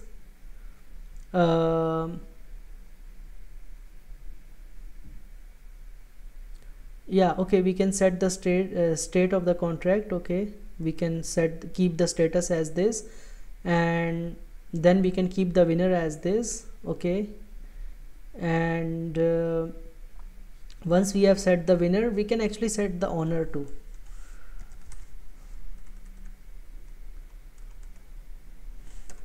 Okay, so instead of now checking this, we are going to check this condition with owner. So we can simply say set winner to winner, and then we're gonna say const owner is equals to await contract instance dot get manager, and then we're gonna say set owner to owner. It's simple. And then we're gonna see if owner is equals to is current account, then we're gonna say set is owner connected to true. If not, set is owner connected to false.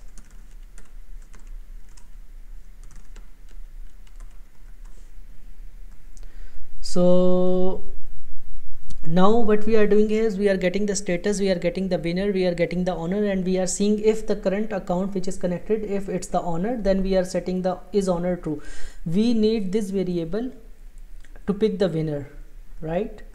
So we need to make sure that whenever we click on the pick winner function, first it needs to see if the owner is connected. If the owner is connected, then it allows to click on that button, and then we're gonna simply print our front end. So in this div class, I'm gonna give the class name of container, and in this div, first of all, we have this h1 tag is result page, you can call it anything, and after this h1 it creates a div of class name button container, and in this div, it's first of all it's gonna see the status of the contract just like before. What is the status of the contract? So it's gonna see if the status is like finished. If the lottery, the winner is picked in the lottery contract, then obviously we have a winner. So we're gonna say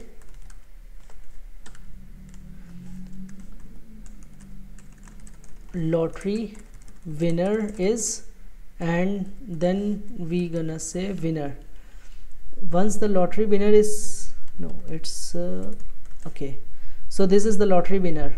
If, and after that we, in this we gonna see is owner connected. So we have this winner, and if the owner is connected, then he can actually call the claim the pick winner function. If the owner is not connected, then it should say that you are not the owner.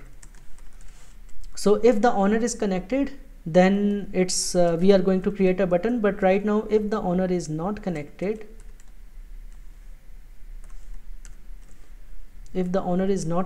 then we gonna say you are not the owner. But if owner is connected, then we need to create a button. So I'm just gonna copy the button from here right to here, and I'm just gonna, okay, so let's give it. So in this I'm gonna create a button, and it should say pick winner, and the function should be pick winner. But now it gives us error that pick winner is not selected. So what we gonna do is we gonna create a new function, const pick winner is equals to async const tx is equals to await contract instance dot pick winner, and then we're gonna wait for the transaction to be written in the blockchain. So we have this owner is assigned, but okay, it's okay. So now let's go and see if we are seeing something or not.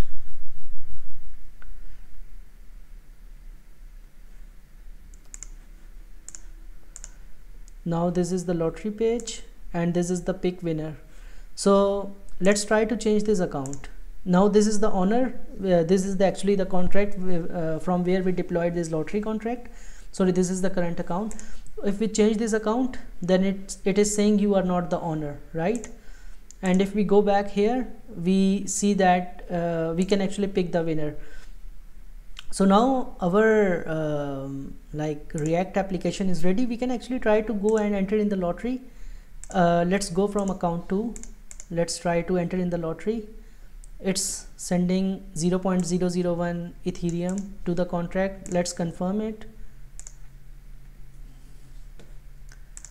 Then use your third account to again enter in the lottery. Our transaction is confirmed. We can again confirm it. Let's go to your account 4 and enter in the lottery. Confirm. You can use as much accounts as you want to enter in the lottery. And now I will go to account 8. This is just, and I will try to enter in the lottery from this. So now we have these 4 accounts, and if we go to pick winner,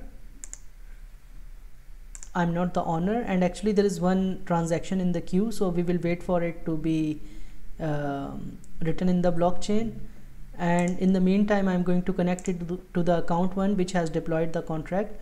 So now like everything is ready. We have entered in the lottery using four different blockchain addresses, and now we have this pick winner. So if you, again I'm showing you are not the owner, you go to account one, you are the owner. So if you click on pick winner, then let's try to confirm this transaction and let's wait for the winner. The winner will be printed here.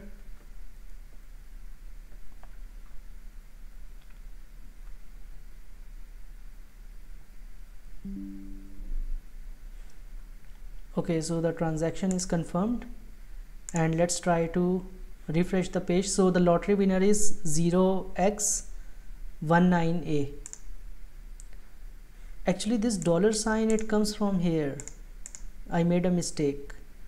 So if we just don't put this, we can just keep it like this. So let's try. So you see now the $, is removed. 0x19A. So what is this account? 0x, I think it's account, I don't know, 3, no, it's account 2. Yeah, so it's account 2. The account 2 is the winner. So let's select account 3. Let's go to home page, and it says you are not the winner. So if we go and select account 2, yeah, I am the winner. So now we see we have 0.1978. So it should add some ethers from the contract to this account when we click on claim price. So I'm gonna click on claim price, I'm gonna confirm, and I'm gonna wait for the ethers to be transferred to my account because I am the winner. So yeah, so they are transferred to my account. So yeah, that's all about this application. So you can actually create your own logic of how to select the winner, and you can create your you can implement that logic on backend or in the smart contract, depends on you. So basically this was a simple lottery application which you can create using React and Solidity smart contract. So thank you very much for watching. Take care. Bye bye. Hi guys, welcome back. So in this video we are going to create a to-do list blockchain application using NextJS framework. So it's a simple application, beginner friendly. We have this page index.js which is going to show the list of tasks, and either a client can add the task, and then we have these two API endpoints which directly communicate with the blockchain network. So we have this add task where we can add a new task, and this change status, we can change the status of the task which has been listed in the smart contract. If it's pending, we can make it finished. So let's see how this application is going to be working in the browser. So we can go here. I have added some task and I have changed the task status to finish. So you see when the task status is finished, there is no button here. So let's try again with this, and then we can create a new task later. So let's wait for this transaction to be stored on the blockchain, and we have got this notification, the status has been changed. So let's refresh the page. Let's refresh it. Okay, so it's finished because it takes some time to grab the data from the blockchain. And let's add a new task, walk. Add this task, and once this task is added, it's going to be shown here. So it says the task has been added. So let's wait and let's refresh. Yeah, so you see we have this pending task of walk. It's a simple application. This data is being stored on the blockchain network in the smart contract, and this is the front end, and there are two APIs. One API, it's adding a task, and this API is actually changing the status of the task. So let's start coding. So we are going to start with the task to do Solidity smart contract. So let's write it, pragma Solidity. This is the version, contract task to do. And first of all, we are going to define enum task status, and it's either going to be pending or finished. We have an address owner who is going to own the smart contract, because only owner can add task or change the status of the task. And then we are going to define a task struct. So it's gonna be string description of the task and task status, which is an enum, and it's gonna be a status.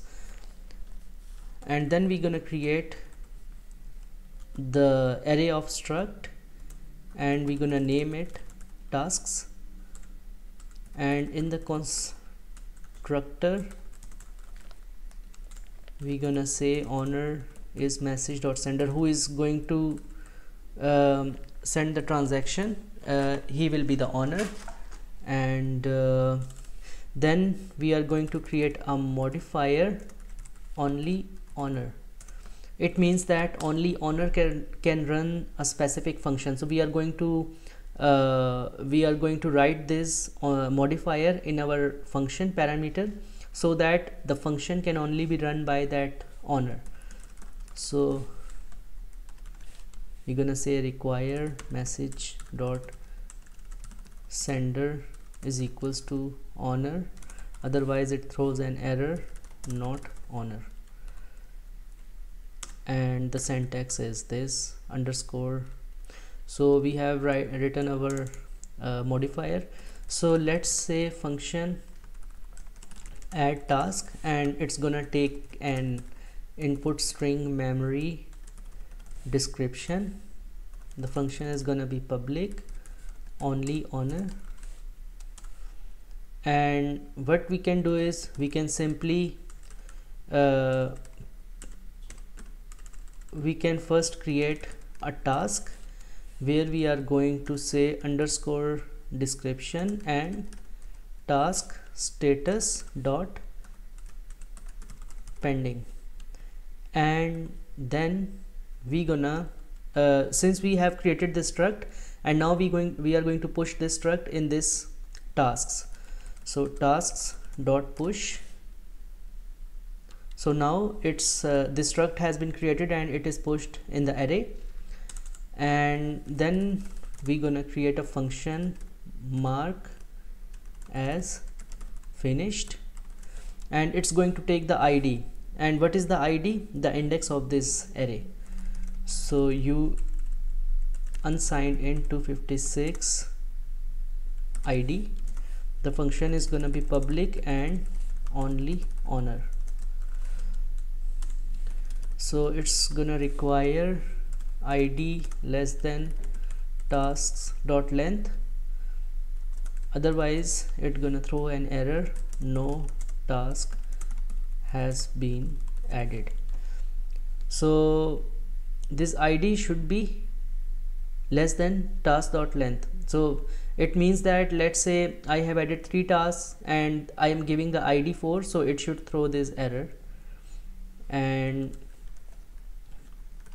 if the task is there, so this is the array, and we are going to take the index ID, and we're gonna change the status to task status dot finished. And then we can actually create a function get all tasks, and it will be public view returns. It's going to return the array of struct task, and it's going to be a memory, and then return tasks. So it's going to return the whole array of tasks. And if we just want to get one task, we can write a function get task unsigned int 256 ID. The ID we are going to grab. So public view returns, it will be string memory and task status. So it's going to return two things, the description of the task and the status of the task. And we can first check, we can check this if the task ID belongs to the length or it's less than length, and we simply gonna return two things, tasks ID dot description, and I'm gonna copy the same thing, and instead of description we gonna pass status. So we have this one error, function variable statement declaration expected. Okay, it's contract task to do enum task. Okay, yeah, okay, so now it's giving warning SPDX license, we can just ignore it. So this is our smart contract which is going to add the task, and we can mark the task as finished. We can get all the tasks and we can get one task. So these are the three functions which we are going to use in our decentralized application, which we are going to develop right now. So before going to the next JS framework, I want to deploy this contract. So I have added this Volta in Volta network configuration in MetaMask, and I have used injected provider, and this account and this network is connected right now. You can see the ID here 73799. So let's go and deploy this contract. Confirm. This is the previous contract I deployed, so I'm just going to, okay, let's deploy again.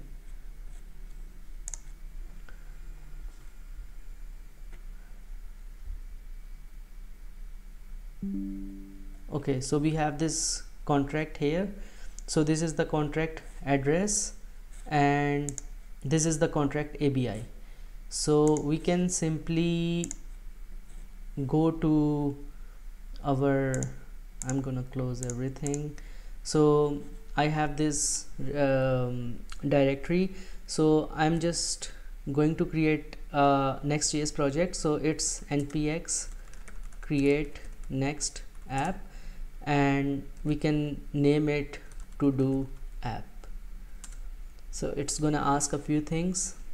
We are going to use JavaScript, ESLint, no Tailwind CSS, no SRC, and no app, and no alias. So it's gonna install some packages, and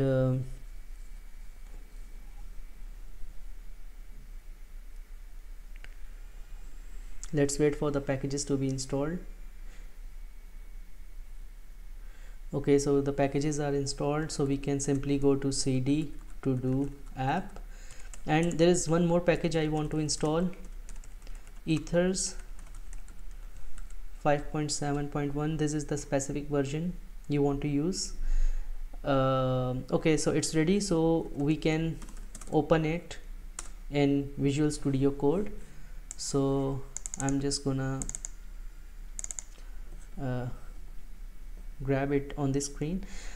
So we have these pages, we have these APIs, and we have this style, and this is the public directory. So first of all, I'm just going to copy and paste the styles which I have created. So I'm just going to copy and paste it, and then we're gonna create a new folder, utils, and in this utils I'm going to create a new file, config.js, and in config.js I'm going to write a few things which we need to interact with the blockchain. So first of all, export const API underscore URL is equals to this, export const private key,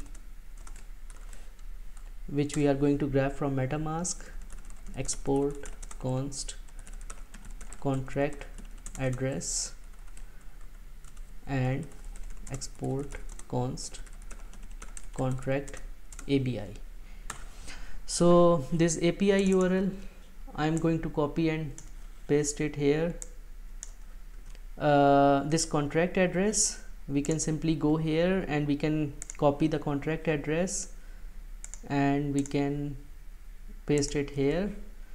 The contract ABI, we can go to this compiler, copy this ABI and we can paste it here.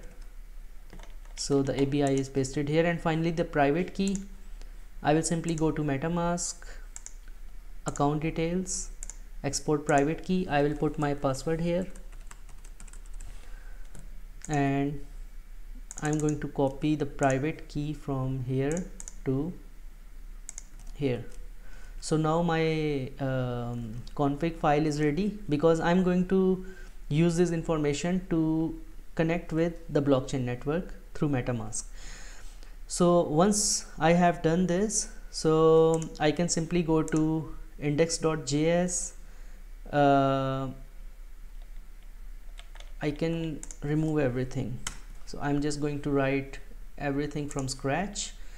So first of all, we are going to import use effect and use state.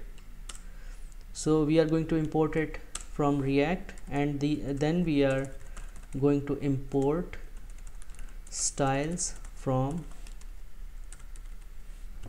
styles/home, and then we are going to import ethers from ethers, and then we are going to import all the parameters which we have written in config.js, and we are going to import it as constants from utils config, because this is the name of the file. And then we're gonna create a function of app, and then we are going to define our use effect. So when the app loads, this function is run, and this is the syntax of this. So in this function, first of all, we're gonna do something like this. As soon as this app loads, or whenever we go to localhost 3000, we need to connect to the MetaMask. So we need to define a function. So first we need to connect with the MetaMask. So we can say const connect to MetaMask is equals to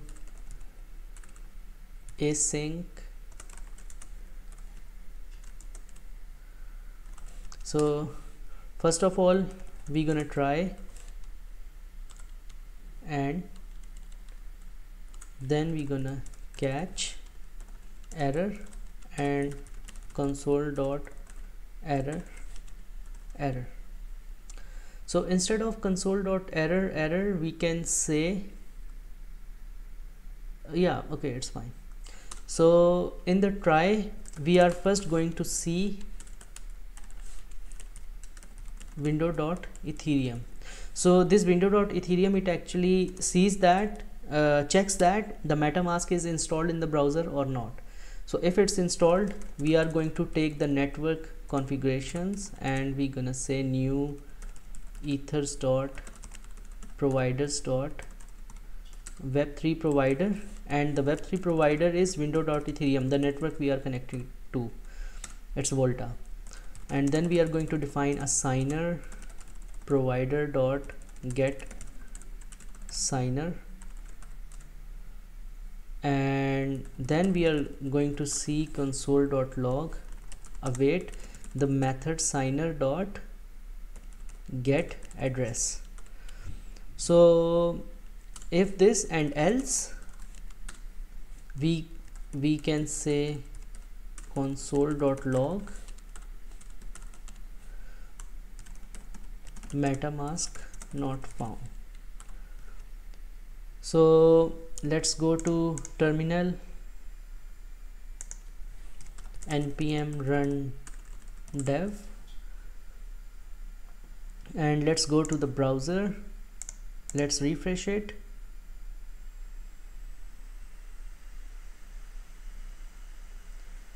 Okay, so we have not written export default, so what we can do is at the end we can write export default app.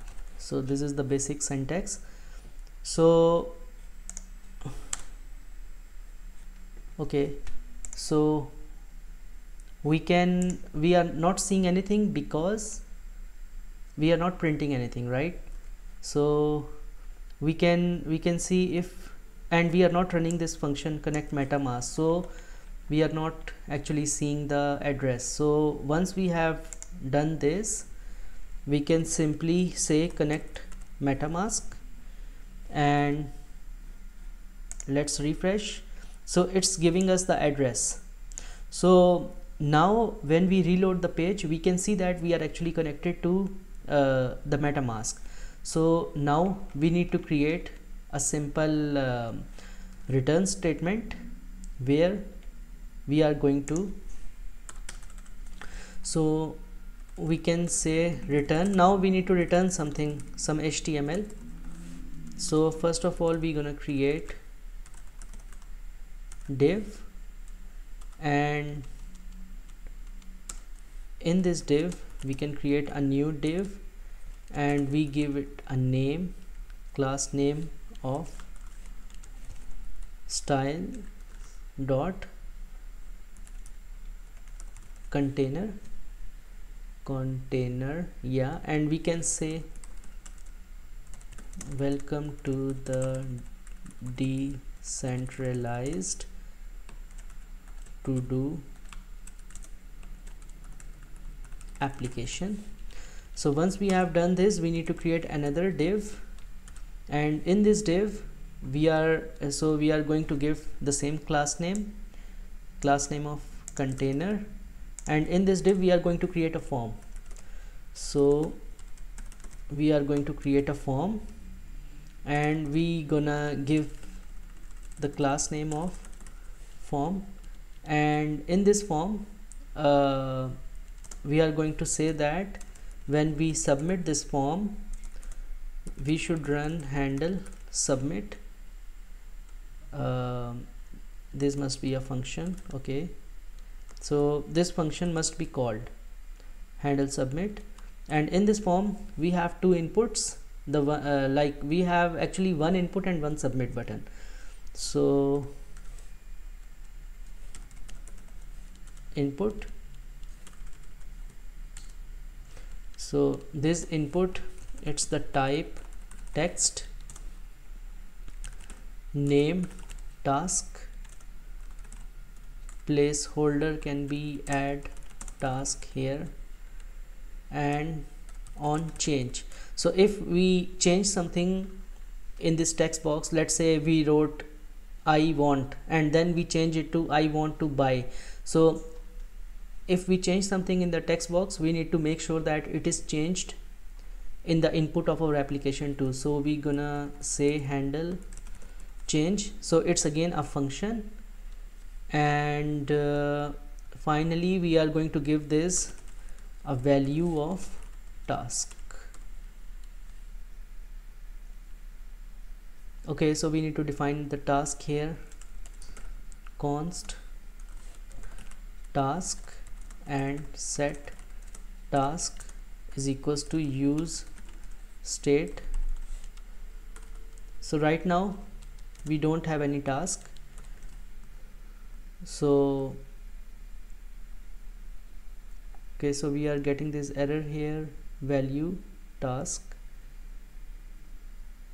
Okay,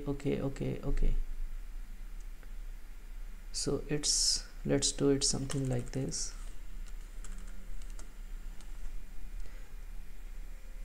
Why we are getting this error? This input type text, name on change is equals to handle change, and value is equals to task. So what's expected? This got task. placeholder on change value. Okay, let's write it. Let's write another input and we will see input type submit, and we gonna say it's type submit, and the value is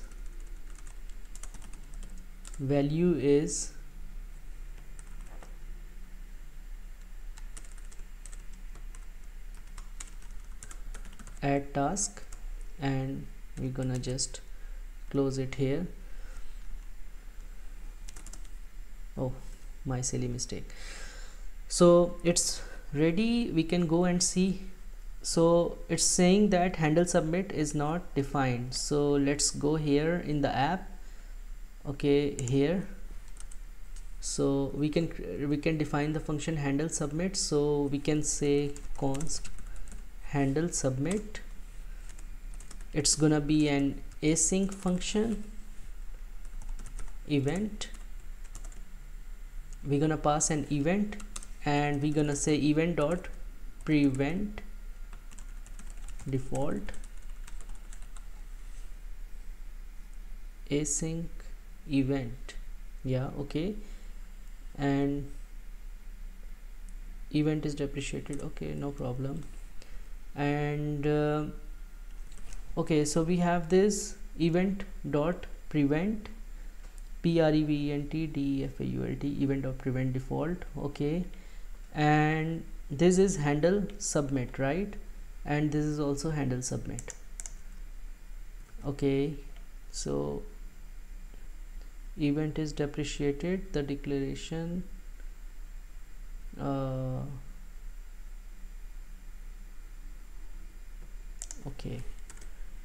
okay, so let's go. And handle change is not defined, so we can also do this const handle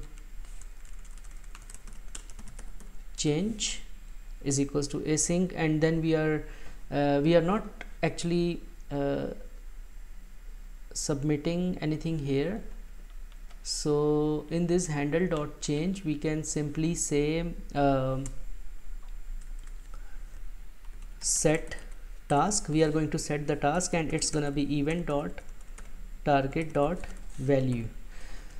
So whenever we change this value, it's going to be updated in this task, and once it's done, so we can go and see. So we have this here. I'm just going to remove this global.css so it looks nice. So we have this task here, and we have the functions there. So first of all, we can create our table. So to create a table, we can actually go to tasks dot index.js, and then we can create our table. So okay, we can do it something like this. Div, we are gonna do this inside div, and we're gonna give the class name of container, and in this div we're gonna create a table, and we're gonna give this class name of style dot table, and in this table we are going to create table head, and in this table head we are going to have tr, and we have this table head. Oh, I just hate CSS and HTML. Task ID, and I'm gonna copy it 3 more times, this, and the task description, and then task status, either it's pending or not, and finally we can say action if you want to change or not. And now this head is complete, so we can create the table body, and in the table body right now let's keep it empty, and we're gonna create this table body later. So we can simply go and see if, okay, so our table is created. And now what we can do is we can actually change this function, this connect to MetaMask function, and we can actually grab some tasks which are defined in our smart contract. Right now there is no task, so we can actually grab the task. So what we can do is we can create a new instance, contract instance, const contract instance is equals to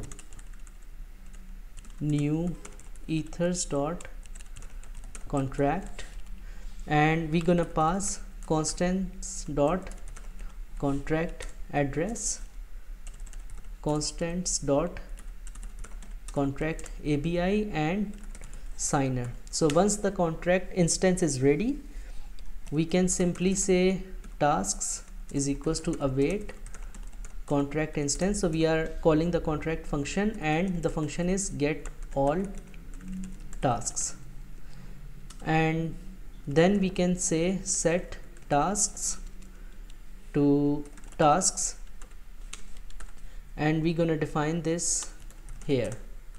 So we are going to store all the tasks in this variable tasks, and we are going to use set tasks function, and we're gonna say use state, and it will be an empty array. And what we can do is we can see console.log tasks. Let's see. So it's an empty array right now because we don't have any task. So now we need to write this handle submit and this handle change. Sorry, handle change is finished, so we need to write this handle submit button. So what we can do is we can first we can create our APIs. So in the API, first of all, we can create add task dot JS, which is going to add a task, and in this API we can create change status.js. So in this add task, we can first import ethers from ethers. So we are going to write this function. So it's going to take the input from the user, like the text from the text box, and it's going to write the task in the smart contract, and then we are going to import everything as constants from, so it's two folder behind utils config. So we have imported, and then we can define our async function handler, which is going to take request and it's gonna send a response. And in this function we can try, and then we can catch error, console.error error. And in this try, first of all we are going to take the task from the body, request.body, and then we're gonna define const provider is equals to new ethers dot providers dot JSON RPC provider, and here we're gonna use constants dot API URL. Okay, so you must have seen that this is changed, like the provider we defined in the front end. Here it's going to be connected to MetaMask, but here the provider is JSON RPC provider, because this is backend and we are actually using the private key to initiate the signer instance, and then we are going to initiate a contract instance, and then we are going to send the transaction to the blockchain network. So that's how you send the transaction from backend. And then we're gonna say const signer is equals to new ethers dot wallet, new ethers dot wallet, and we're gonna pass constants dot private key, and we're gonna pass provider. Once our signer is ready, we can create contract instance, ethers.contract, and we can say constants dot contract address, constants dot contract ABI, and signer. So once our contract instance is ready, we can simply initiate a transaction, await contract dot add task. This is the smart contract function, and we're gonna pass the task here, and we can say await tx dot wait. So it's gonna wait for the transaction, and then it's gonna send the response 200.json message, and we can send the message task has been added. So it's a simple API. It's gonna take the task from the request body, and it's going to write it in the smart contract, and then it's going to send a response back to the user. So let's go back to index.js and this handle submit function. So we can write this handle submit function now. So it's really simple. So we are going to send an API request using fetch. So we can say const response is equals to await fetch.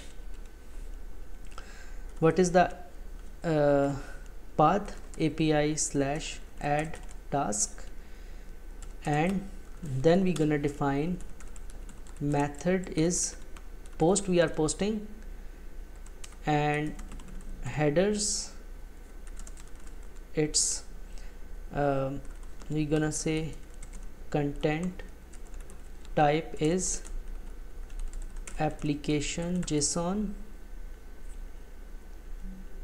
and okay, we made a mistake here, and after the body will be json.stringify, and we are going to send the task.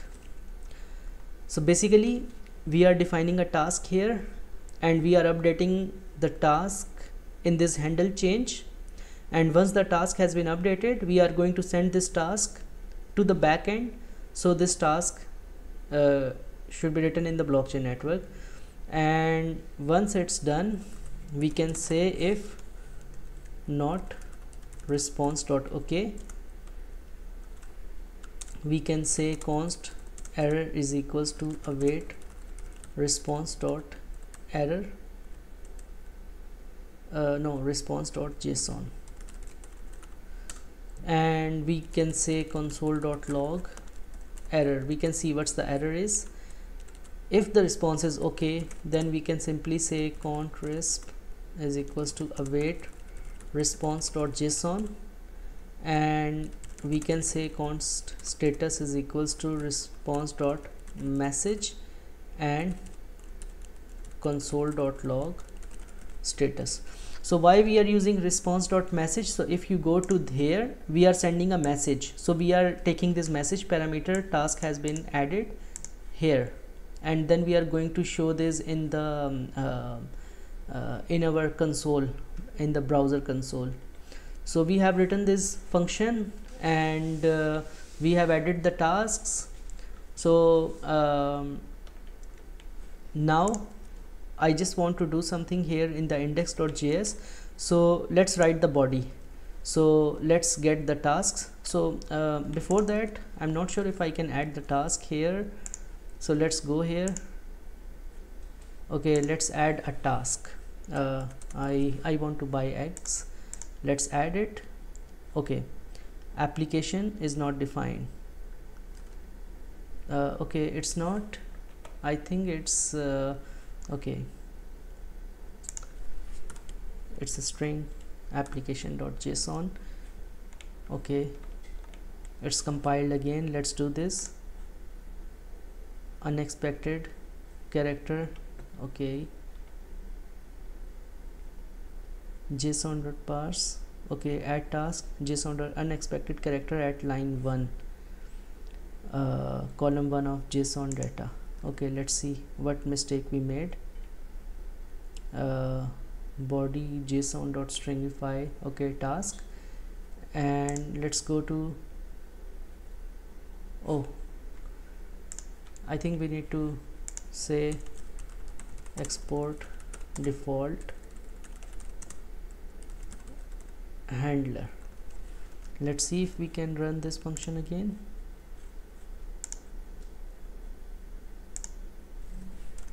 I want to buy X, add it. Let's wait for it if the task, so the task has been added, and I want to watch movie, so let's add the task.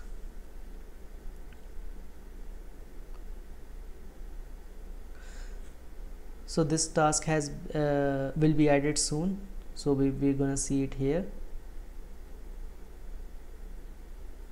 Okay, so the two tasks have been added, and if we reload it, we can actually see that in the array we have two tasks, I want to buy X and I want to watch a movie, but here it's not being updated, so we need to update it.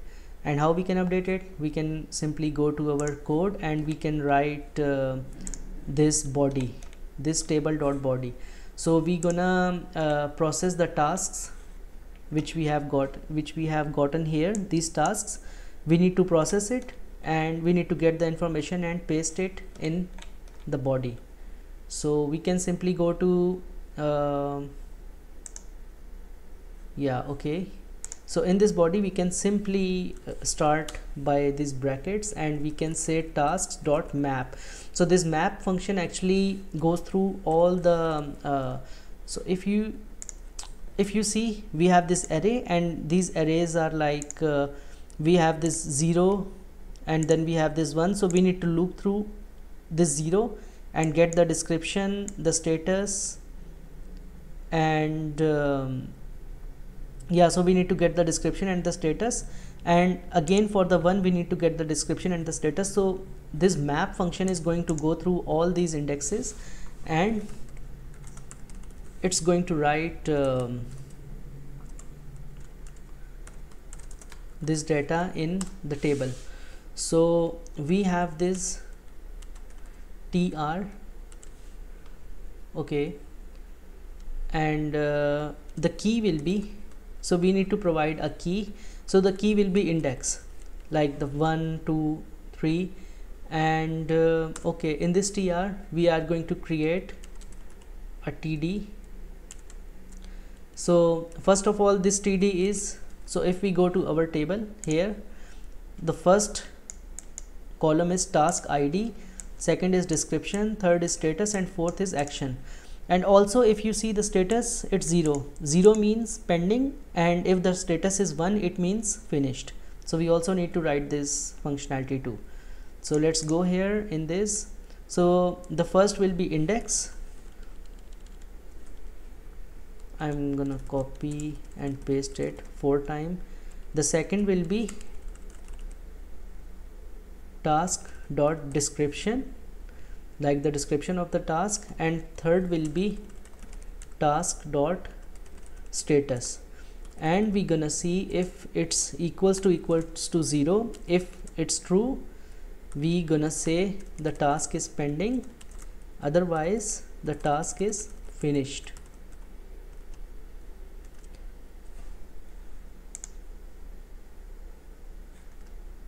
And finally we are going to say here in index we need to show a button here, but let me see why these tasks are not updated here. Actually we are mapping it, so okay, something is, I think the resolver is not a function.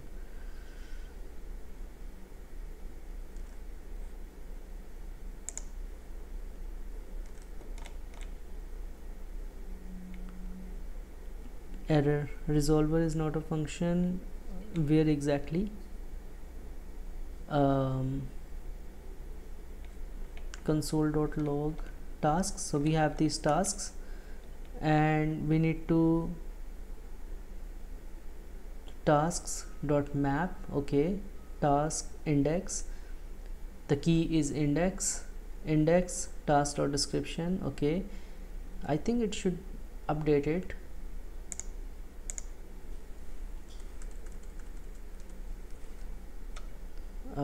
Export default app. Okay, let's write this the button thing. So if task.status is equals to 0, if the status is 0, then we need to show the button. So we can simply say button, and the class name is styles.button, and on click it's gonna call a function change task status, and it's gonna take the index, like what is the current index, and this function we can say click me, and this is the button. Otherwise we can say it's null. So if the task is pending, then we should show this button, and then by clicking on this button we are going to run this function. Otherwise, if the task is finished, the button should disappear, and then we can actually create a function. Change task status.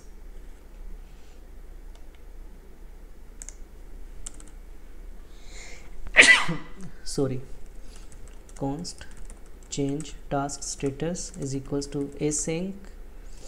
We're gonna take task ID, and it's an arrow function. Let's pass it, and let's see if we are seeing something. Okay, so after debugging I got the problem. So it was this. So before that I did something like this, but it's not the curly braces, it's the circular brackets, and once it's done we can actually go and see the tasks are here. So let's add another task, walk, and see if it's being added and if it's being printed, and what is the status and what can be the action. So let's wait for it. Okay, the task has been added, and let's refresh it. Okay, so now we can see we have added task, and we can actually see this. So now we can go to our code, and we need to implement this function change task status. So we can simply go here, change task status, and let's remove everything here, and it's gonna pass index.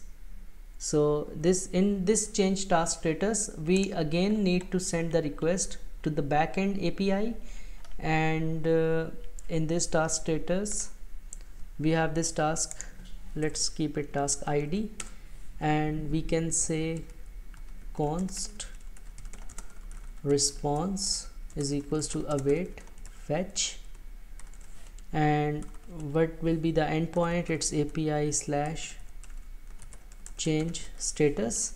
We have not yet written the API endpoint, so we gonna say, okay, we can copy and paste method and body. So instead of task we gonna pass task ID, and we can do exact same thing here. If response is not okay, we can set the error, and then we can print it. So now we are sending the task ID here to this change status. So we have not written our code yet, so we can simply copy and paste this code, and we can, instead of this task, we can say its ID. Since we are sending task ID from here, if you go back here, we are sending the task ID, which is a number and integer. So we can simply go here and set its ID, and we can set this function as input as ID, and to run this function, we can simply go to remix, and we can see the function is marked as finished. So whenever we are going to change the status of the task, we need to run this function. So we can simply say pass the ID, and then we can say the task status has been changed to finish. So now our API is ready and our button is ready, so we can actually check the functionality by going in the application. So we can go to localhost, we can refresh it, we have this. So let's say I want to say walk is finished, so I'm going to click on walk, and let's wait for the message. Okay, the task status has been changed. Okay, that's okay. Let's refresh it. Okay, so the task status is finished, and let's do this with this.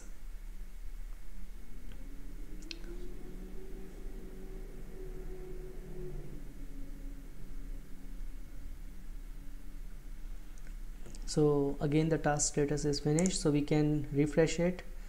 It's gonna take some time to get the data, so it's finished.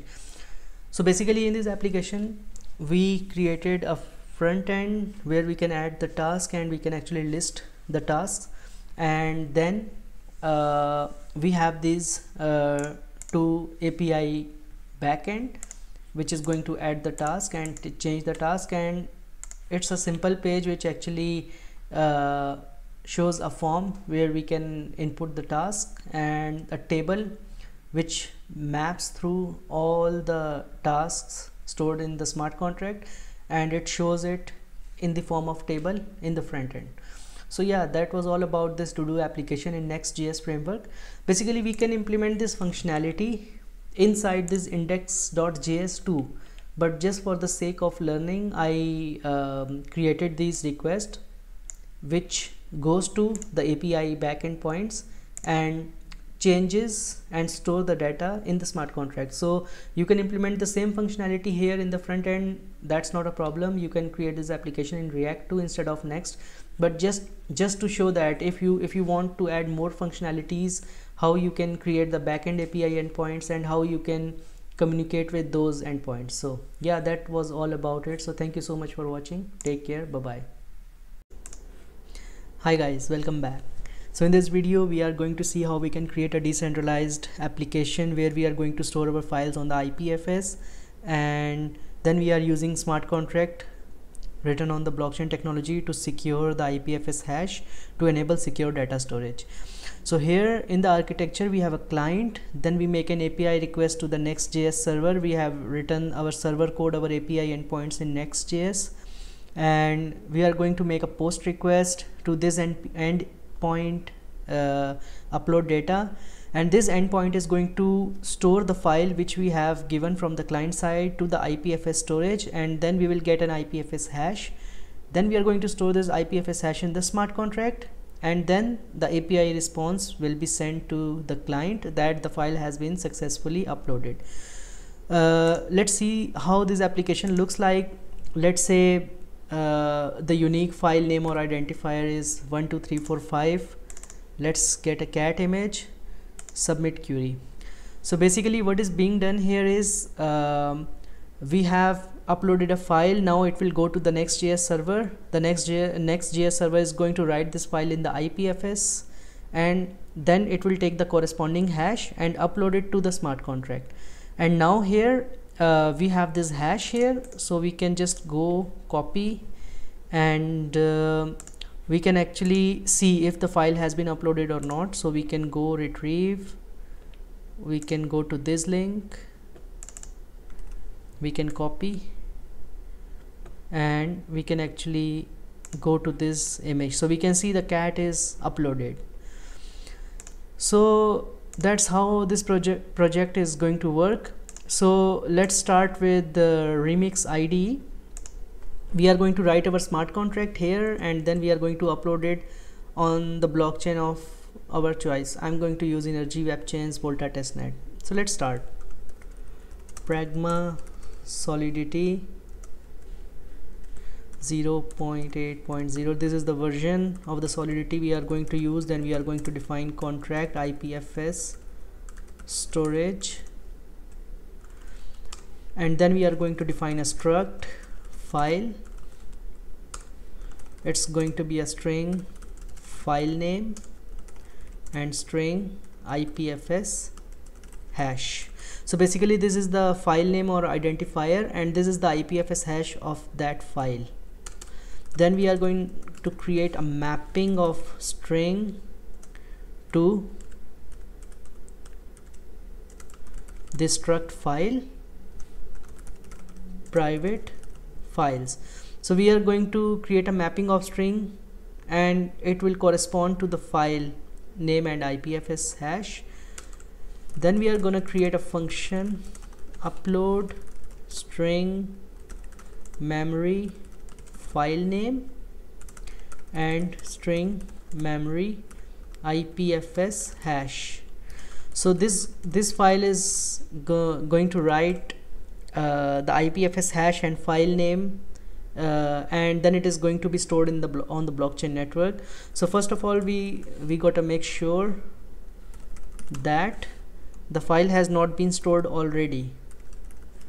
Files of file name dot IPFS hash dot length should be equal to 0. Otherwise we're gonna say file already exists. If it doesn't, simply store the file name and create a struct of file name and IPFS hash. Then we're gonna create a function get IPFS hash. We're gonna pass string memory file name, and it's gonna be public view returns. It's gonna return a string, and it's gonna return an IPFS hash, and the type of that IPFS hash is string, so we're gonna say string memory. So first of all, we need to see if the file exists. So we're gonna copy this from here, dot IPFS hash dot length. It should be greater than 0. If it's equal to 0, the file exists already, and sorry, if it's greater than 0, then it means file already exists. So this condition is actually it doesn't exist. And here, if it's greater than 0, it means the file exists already. So we're gonna say file not found. And finally we're gonna return files and file name dot IPFS hash. And finally there is a function where we're gonna check if the file is stored or not. Is file stored, and it's gonna take string memory file name exactly like this, and it's gonna return a bool,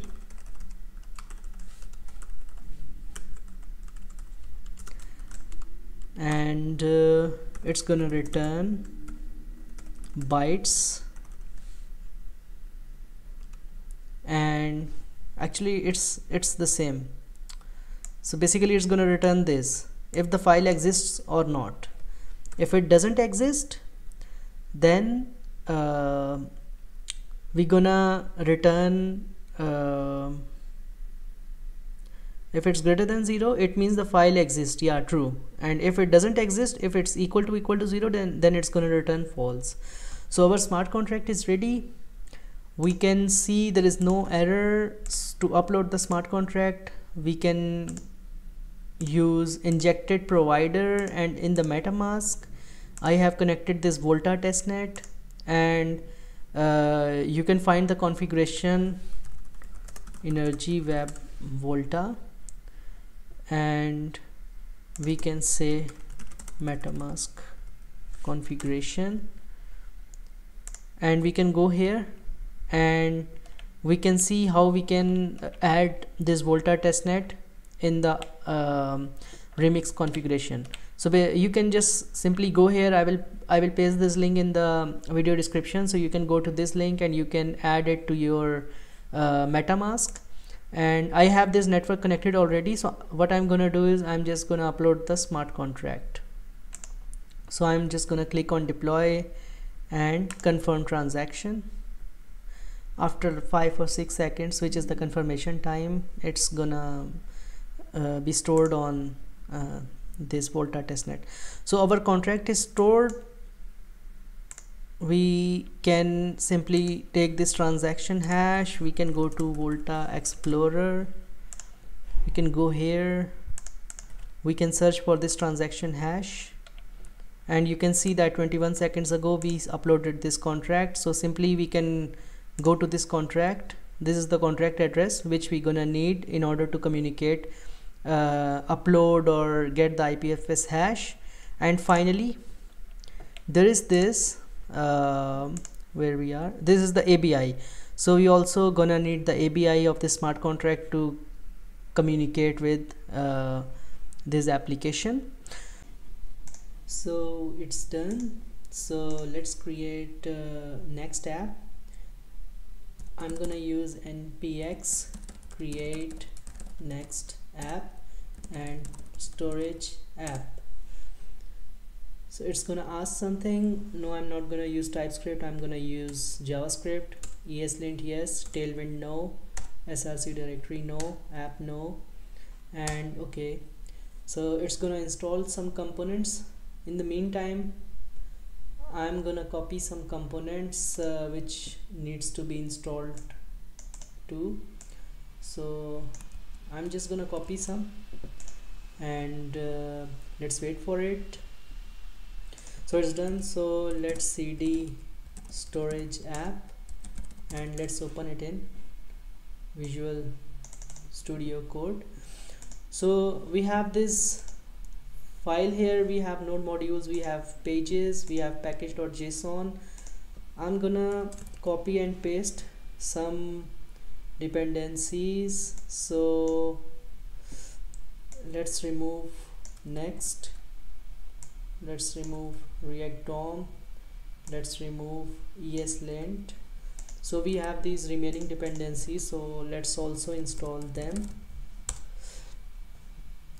In the meantime, I'm gonna create a file, constant.js, where I'm gonna define some variables. So let's copy and paste this.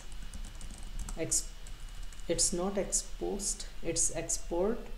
So it's export const API URL export const, oh, I don't know why I'm writing, export const contract address and export const contract ABI. It's contract address. Normally I use env file, but now I'm defining some constants here. Obviously you don't need to copy and paste your private key this openly, this is just for the tutorial, but when you are writing a production ready applications, you need to be sure that you need to put your private key in a safe place, or maybe you can directly connect the MetaMask wallet with your front end. So I have to put the contract address and ABI here. So let's go back, let's go to remix, copy the ABI, and let's copy the contract address from here. So now I have contract address, I have everything here, and also okay, so now let's go to index.js, remove everything, and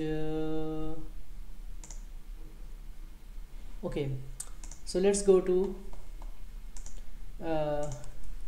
index.js. Let's start with we are gonna create the front end, so import React and use state use effect from React.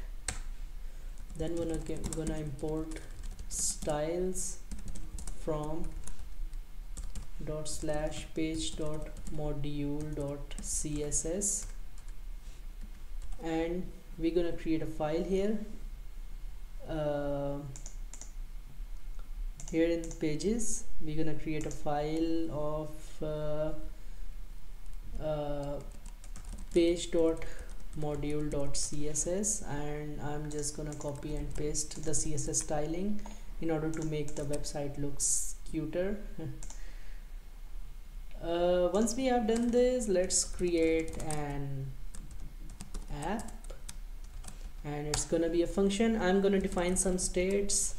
First of all, the first state is file set file, and this state is going to store the information of the file. Then we have a file name and set file name. So basically, if you are familiar with React, you must know that we are using this state. So I'm just going to explain it a little bit. This is the variable, and we are going to use this function set file to change the value of this variable. Right now the file is null, so as we upload the file, we are going to set the file to the uploaded file, and then we can send this file to our backend API.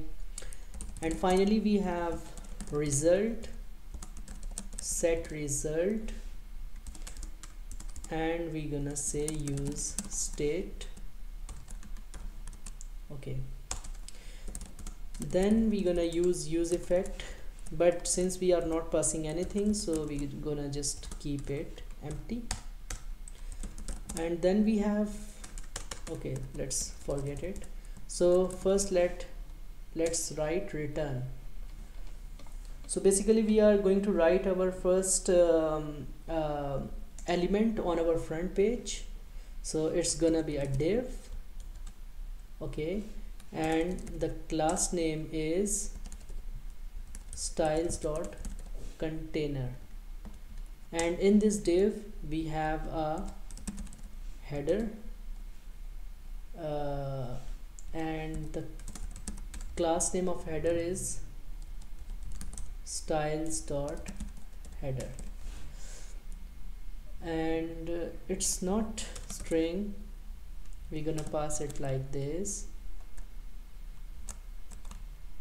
styles.container, styles.header, and in this header we're gonna have a h1 tag, and in this tag I'm just gonna copy and paste something which is store IPFS file. I like this logo, this little emoji, which I have copied from the Web3 storage application.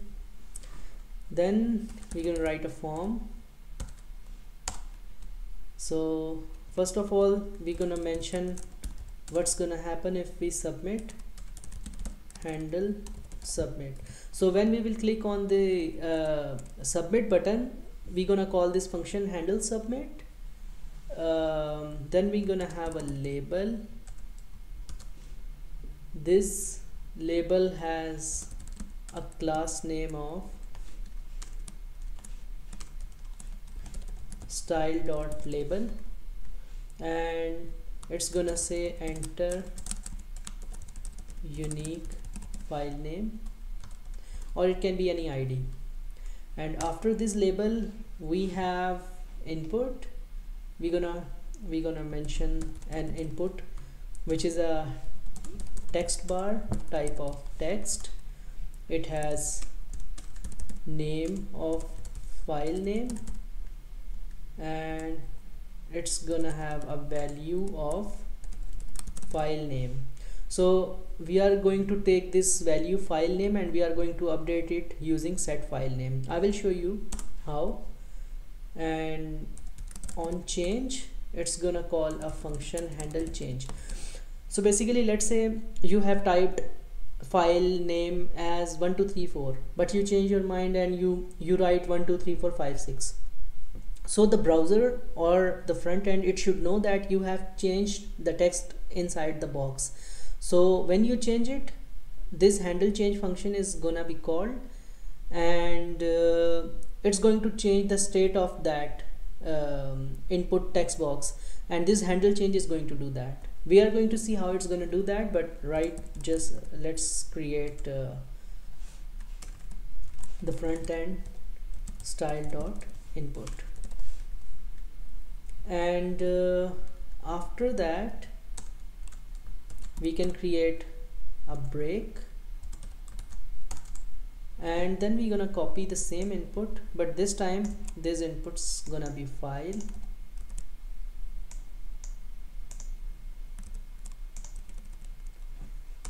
This input is gonna be a file, and the type will be file, name will be file, it will not have a value, and on change is the same, the class is style dot input, and yeah, so our input is changed. And then we're gonna copy the same thing, and finally we have a final input of submit button.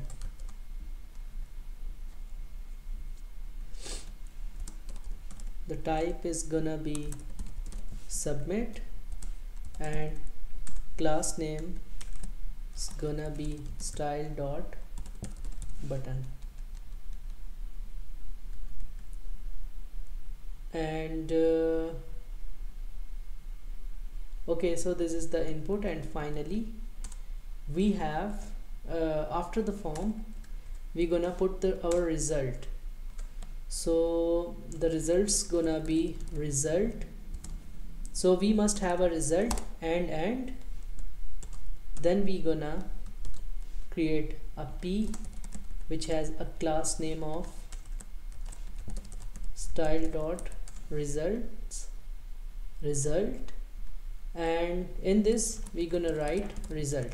So basically when we will get our response back from the server after the file is uploaded in IPFS, and the IPFS hash is stored in the blockchain, so we're gonna send a response back. So let's run npm run dev. Let's go to localhost 3000. The default export is not React component. Okay, so are we okay? So we need to export it.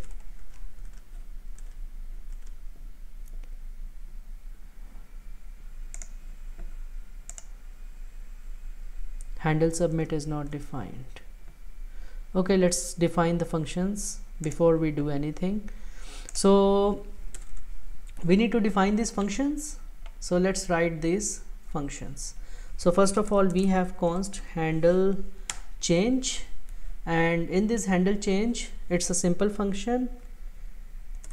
It's gonna take the event, and it's gonna see if e dot target dot name is equals to file name. So if we are seeing the file name, then if e dot target dot value is equals to file name, so basically we are seeing that if something happens in this file name in this input,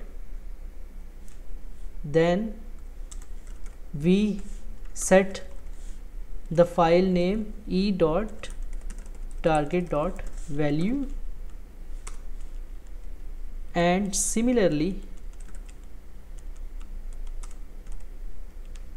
if e dot target dot name is equals to file, so if there is something with the file, then we gonna say e dot target dot files of 0, so we're gonna take the first file. So this is our handle submit button, handle submit function, and then we have const sorry, we have handle change. So now we are going to say it's an asynchronous function which gonna take the target E, and then first, since we are submitting, so we gonna say E dot prevent default. This is because when we submit, the page reloads. We don't want the page to be reloaded, so we just need to create a mechanism so we can just put our logic, and let's say catch error and console dot error, and in try, let's say once we have this file name, set file name, oh, it's set file. I created some I made a mistake. It's set file and set file name. So once these two things are ready, we can create a new form,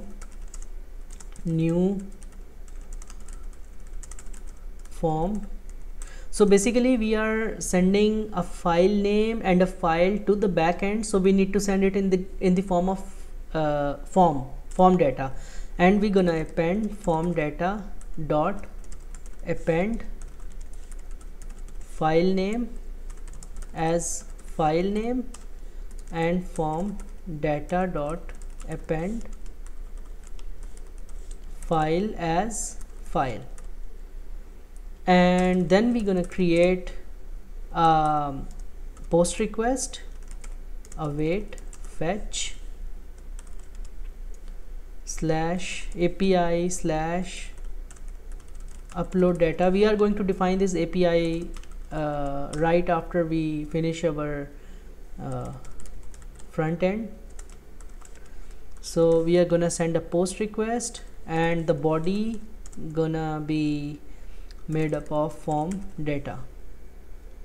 So our post request is ready, and then we gonna say if not response dot OK, we gonna throw a new error, network response is not okay.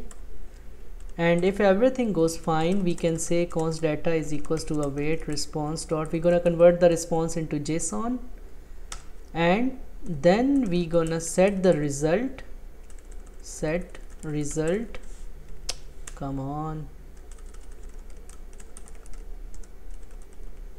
we're gonna set the result to data dot message, because we will be sending a message, so we need to convert it, and we need to grab the message.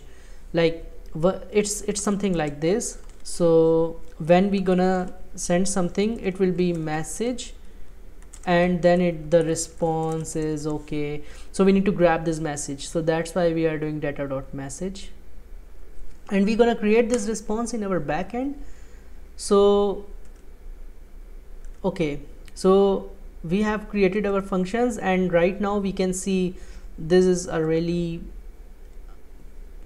bad background, so I'm just gonna delete everything from global.css. So now it looks fine. We have this file name, and we have this browse,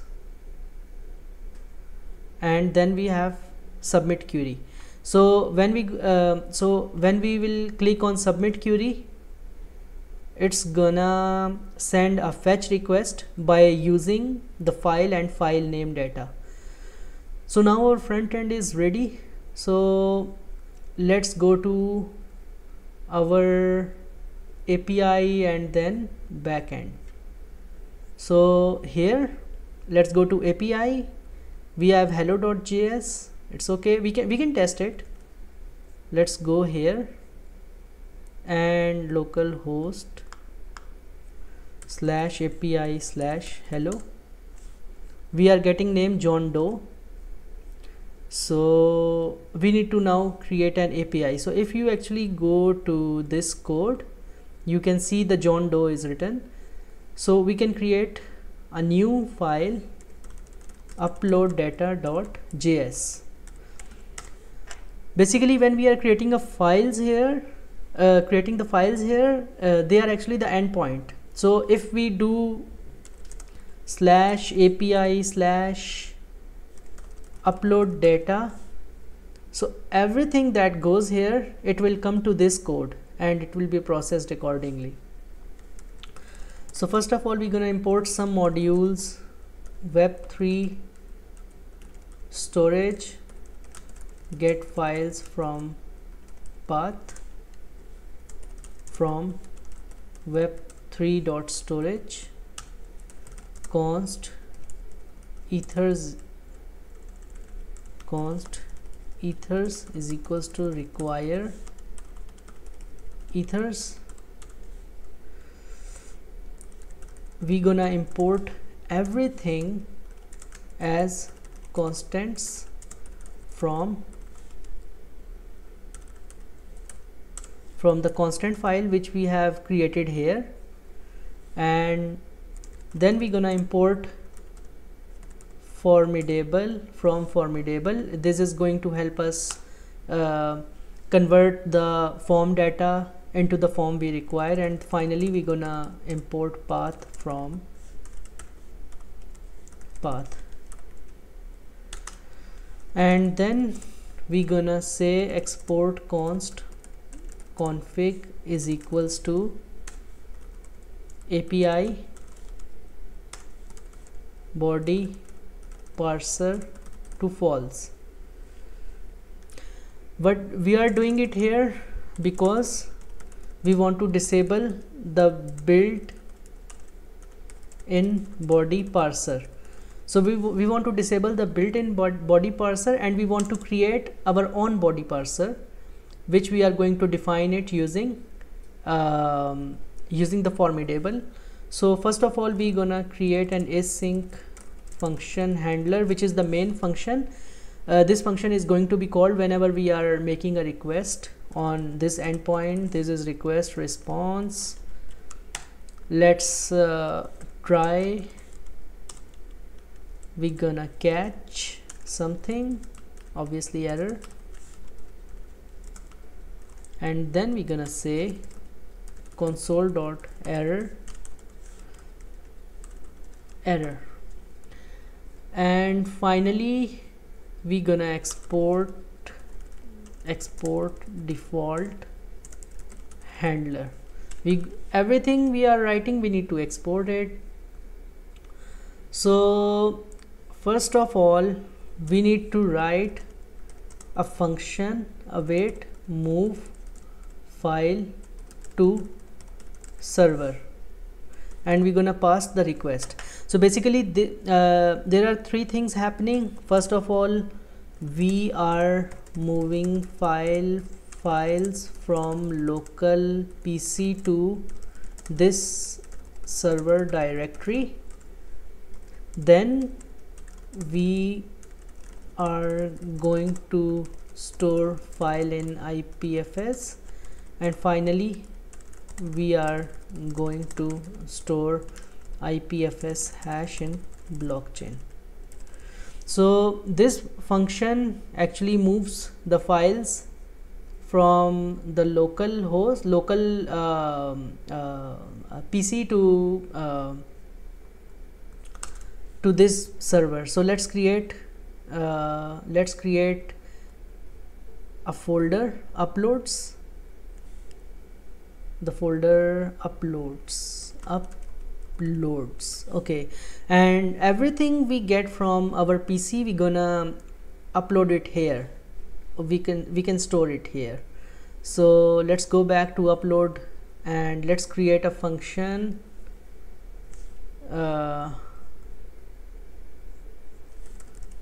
function move file to server, and it's gonna take the request and return new promise. It's gonna return a promise, and here we are going to say resolve reject. Either the promise is going to resolve something like send the data or reject. So first of all, we have const options is equals to I'm gonna explain what these options are. So we're gonna initiate formidable constructor with some options. So we're gonna say option, come on, option, options dot upload directory. So we're gonna explain, we're gonna tell it whenever this function is called, we need to write the upload directory. What is the upload directory? Where the files are going to be stored. So we can say path dot join process dot cwd, this is the syntax, and we're gonna say pages slash upload. So this upload folder, we're gonna paste everything here, and then we gonna say options dot file name is equals to name ext path form, and we can say that return path dot original file name. So we just want to do, whenever we upload a picture or any PDF file, we should get the original file name. If it's cat.png, we should get cat.png, and this should not be mixed with the unique identifier or the actual file name, sorry, the unique file name which we are going to store in the smart contract. Then we're gonna create a form is equals to formidable, and we're gonna pass some options, which are these options. Okay, so this is options, and we're gonna parse something from the form dot parse request. So it converts the request which is coming from our front end to fields and files. Every file goes to files, and every field other than file go to fields. We're gonna say if there is an error, we're gonna say console dot error and reject the promise with the message something went wrong, and then return. But if everything goes fine, we can say const unique file name is equals to fields dot file name, and const actual file name is equals to files dot file dot original file name. So basically it's going to take the original file name property and it's going to assign it to the actual file name, and finally it's going to resolve a promise unique file name and actual file name. We are going to return it and store them in the variable, and then we are going to pass these variables to a new function which is going to store the file in the IPFS and in the blockchain. So this function actually stores the file, and we can test this function. Let's try to test this function. First of all, we need to let's say const unique file name and actual file name is equals to this, and let's say console.log files are stored in local server. Let's try. Let's say 1 2 3, let's say this. I think we are having some error. What is the error? File name is not defined. Okay, so file name index.js, it's in index.js, file name on line 26. Oh, it's file name, sorry. Let's do now. What's the error? Option is not defined. Okay, where is option? Let's go back here. Options. Okay, fine. Let's do again. And you see cute cat image download -7.png, which we, so now we have created this functionality that we have this, and let's do something. Let's create this dog3af submit query, and here we are actually getting the files in our upload folder, and then we are going to write a function which takes this file, store it in the IPFS, then returns back the IPFS hash, and then stores the IPFS hash in the blockchain network. So let's create a function store data in blockchain. So this function ends here. Let's create a function, async function store data in blockchain, and it's going to take actual file name and unique file name, because we need them in order to store this information in the blockchain. So first of all, we need to define a provider. We need to create a connection with the blockchain network. So const provider ethers.providers.json rpc provider, and we're gonna pass the URL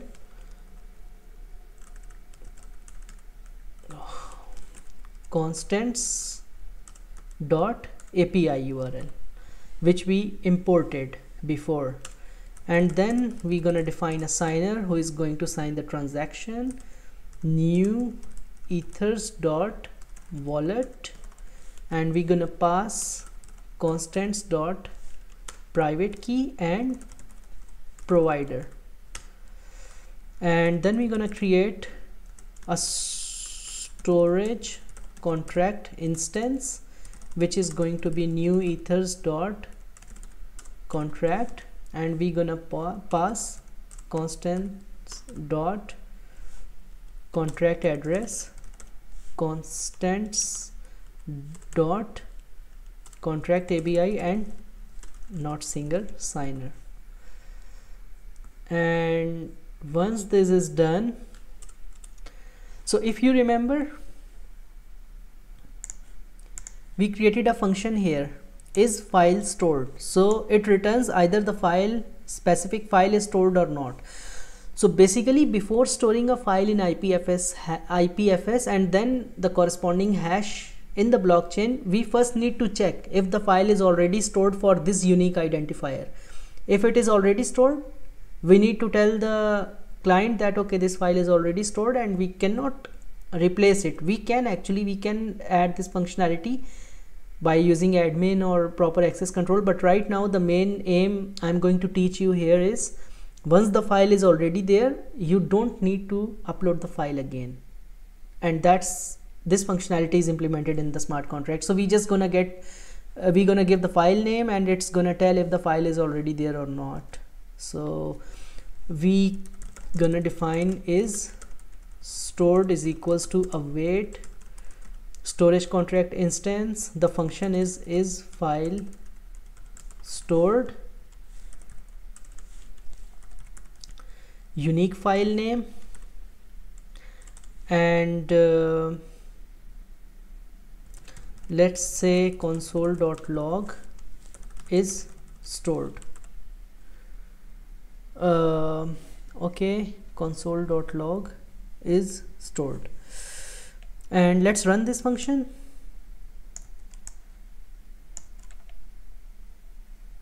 Let's run this function here.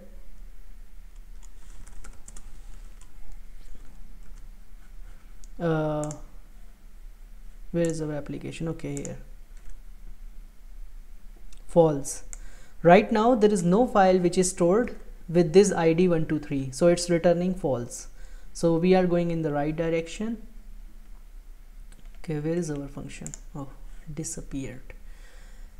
Now we're gonna say if is stored is equals to false, Then we're gonna implement the functionality of storing the file in IPFS and then storing the hash in blockchain.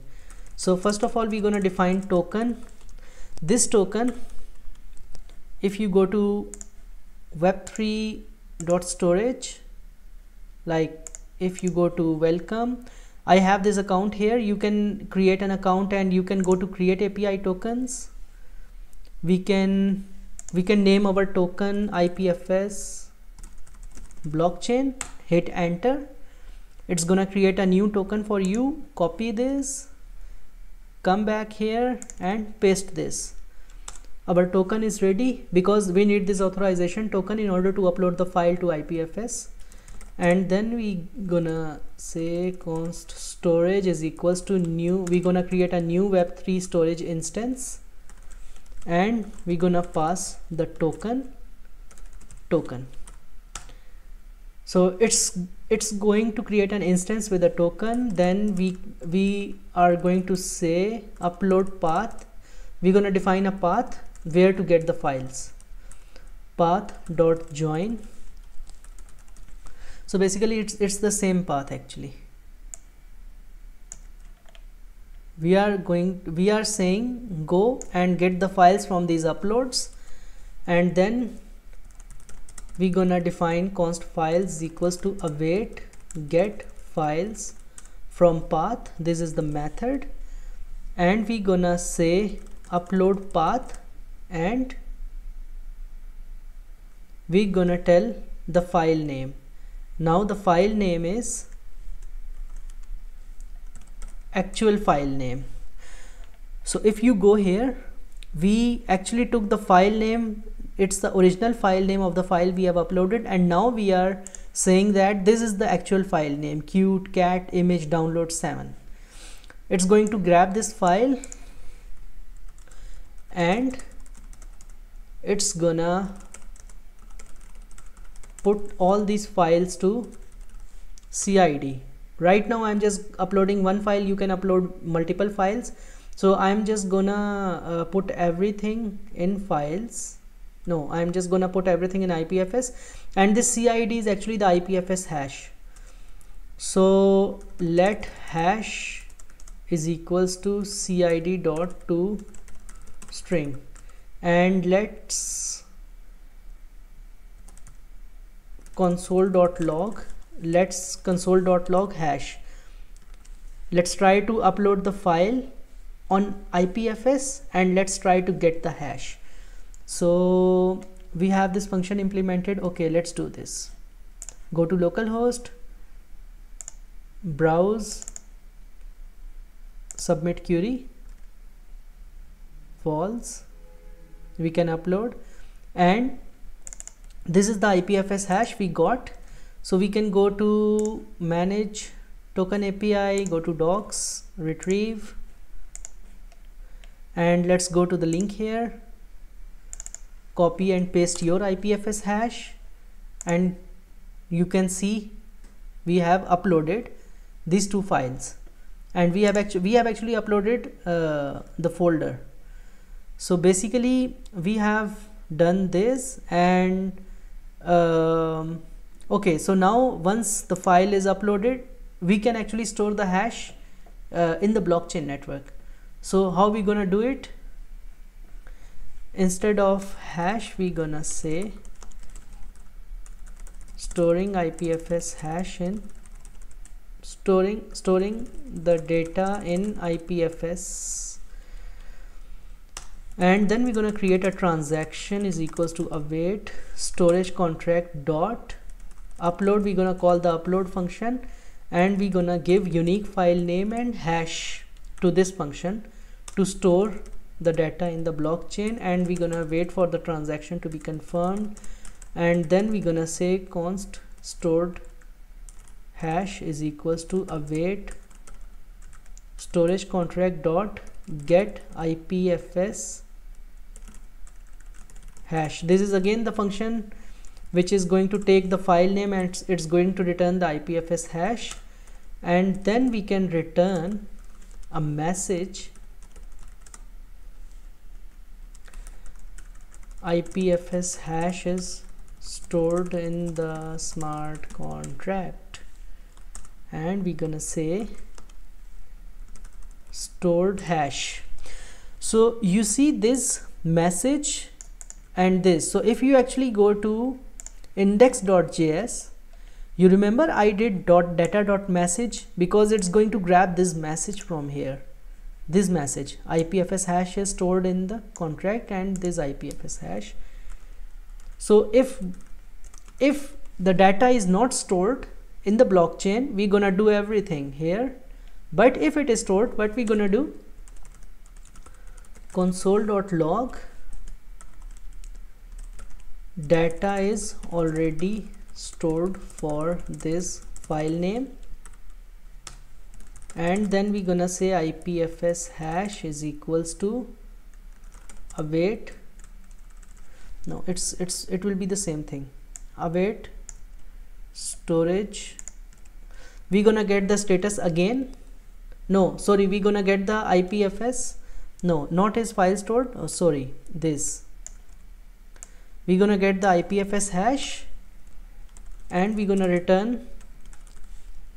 No, we're gonna return the same message, but this time a little bit changed.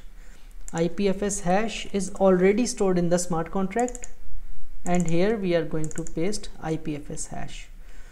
So our function is almost ready. We need to do one more thing because it's going to return a response. So here we gonna say const response is equals to await this, and then we gonna write an we can say hash stored in smart contract, and then we're gonna return a response to our front end rest.status 200.json response. So basically what we are doing is we are sending this response which we get here with a status 200 that everything is fine. We are going to add one more thing. I'm just going to copy and paste this command. It takes time to actually move the file from local PC to the server, so we are waiting for 2 seconds. Waiting for 2 seconds so that the file is already here, and then we actually upload the function, we upload the IPFS hash in the blockchain. Because if we don't do this, maybe there is a possibility the functions overlap and then we get the error. So let's do this. Let's go to our application with this ID 123. Let's submit a query. Let's wait. Files are stored in local server, storing the data in IPFS, and let's wait for it to be stored in the blockchain.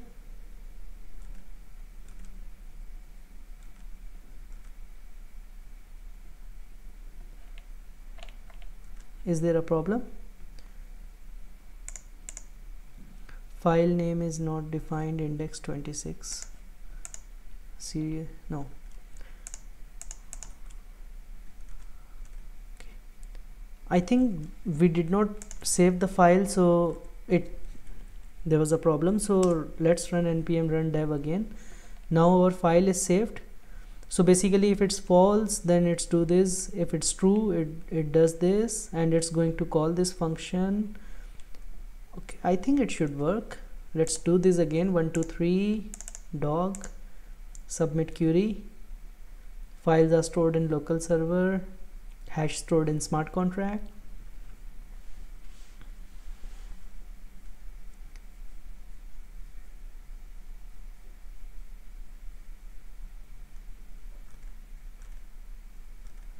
Let's wait for it few more seconds. Once it's written on the blockchain, we will get the response.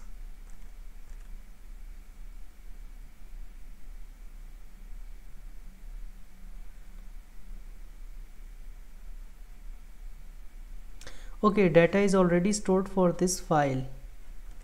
Okay, so the data is already stored. Okay, it's okay. We need to we need to actually give a new name, and this message is not being printed here. It's not being printed here. We need to do, but set result is not defined, because yeah, it's not setting the result, so there is a problem. Set result, oh come on, set result. Let's do this again. Let's do 1 2 3 again. If the file is already there, let's do this. Submit query. Files are stored in local server. Data is stored for this file, and here now you see the data is already stored in this IPFS hash. So let's create a new ID and upload this tab image and go to submit query. Files are stored in blockchain. The data is not written for that file, storing the data in IPFS. Later it's gonna store the data in the blockchain, and hash is stored in smart contract, and we get the message finally IPFS hash is stored in the smart contract, and this is the IPFS hash. So yeah, that's all about it.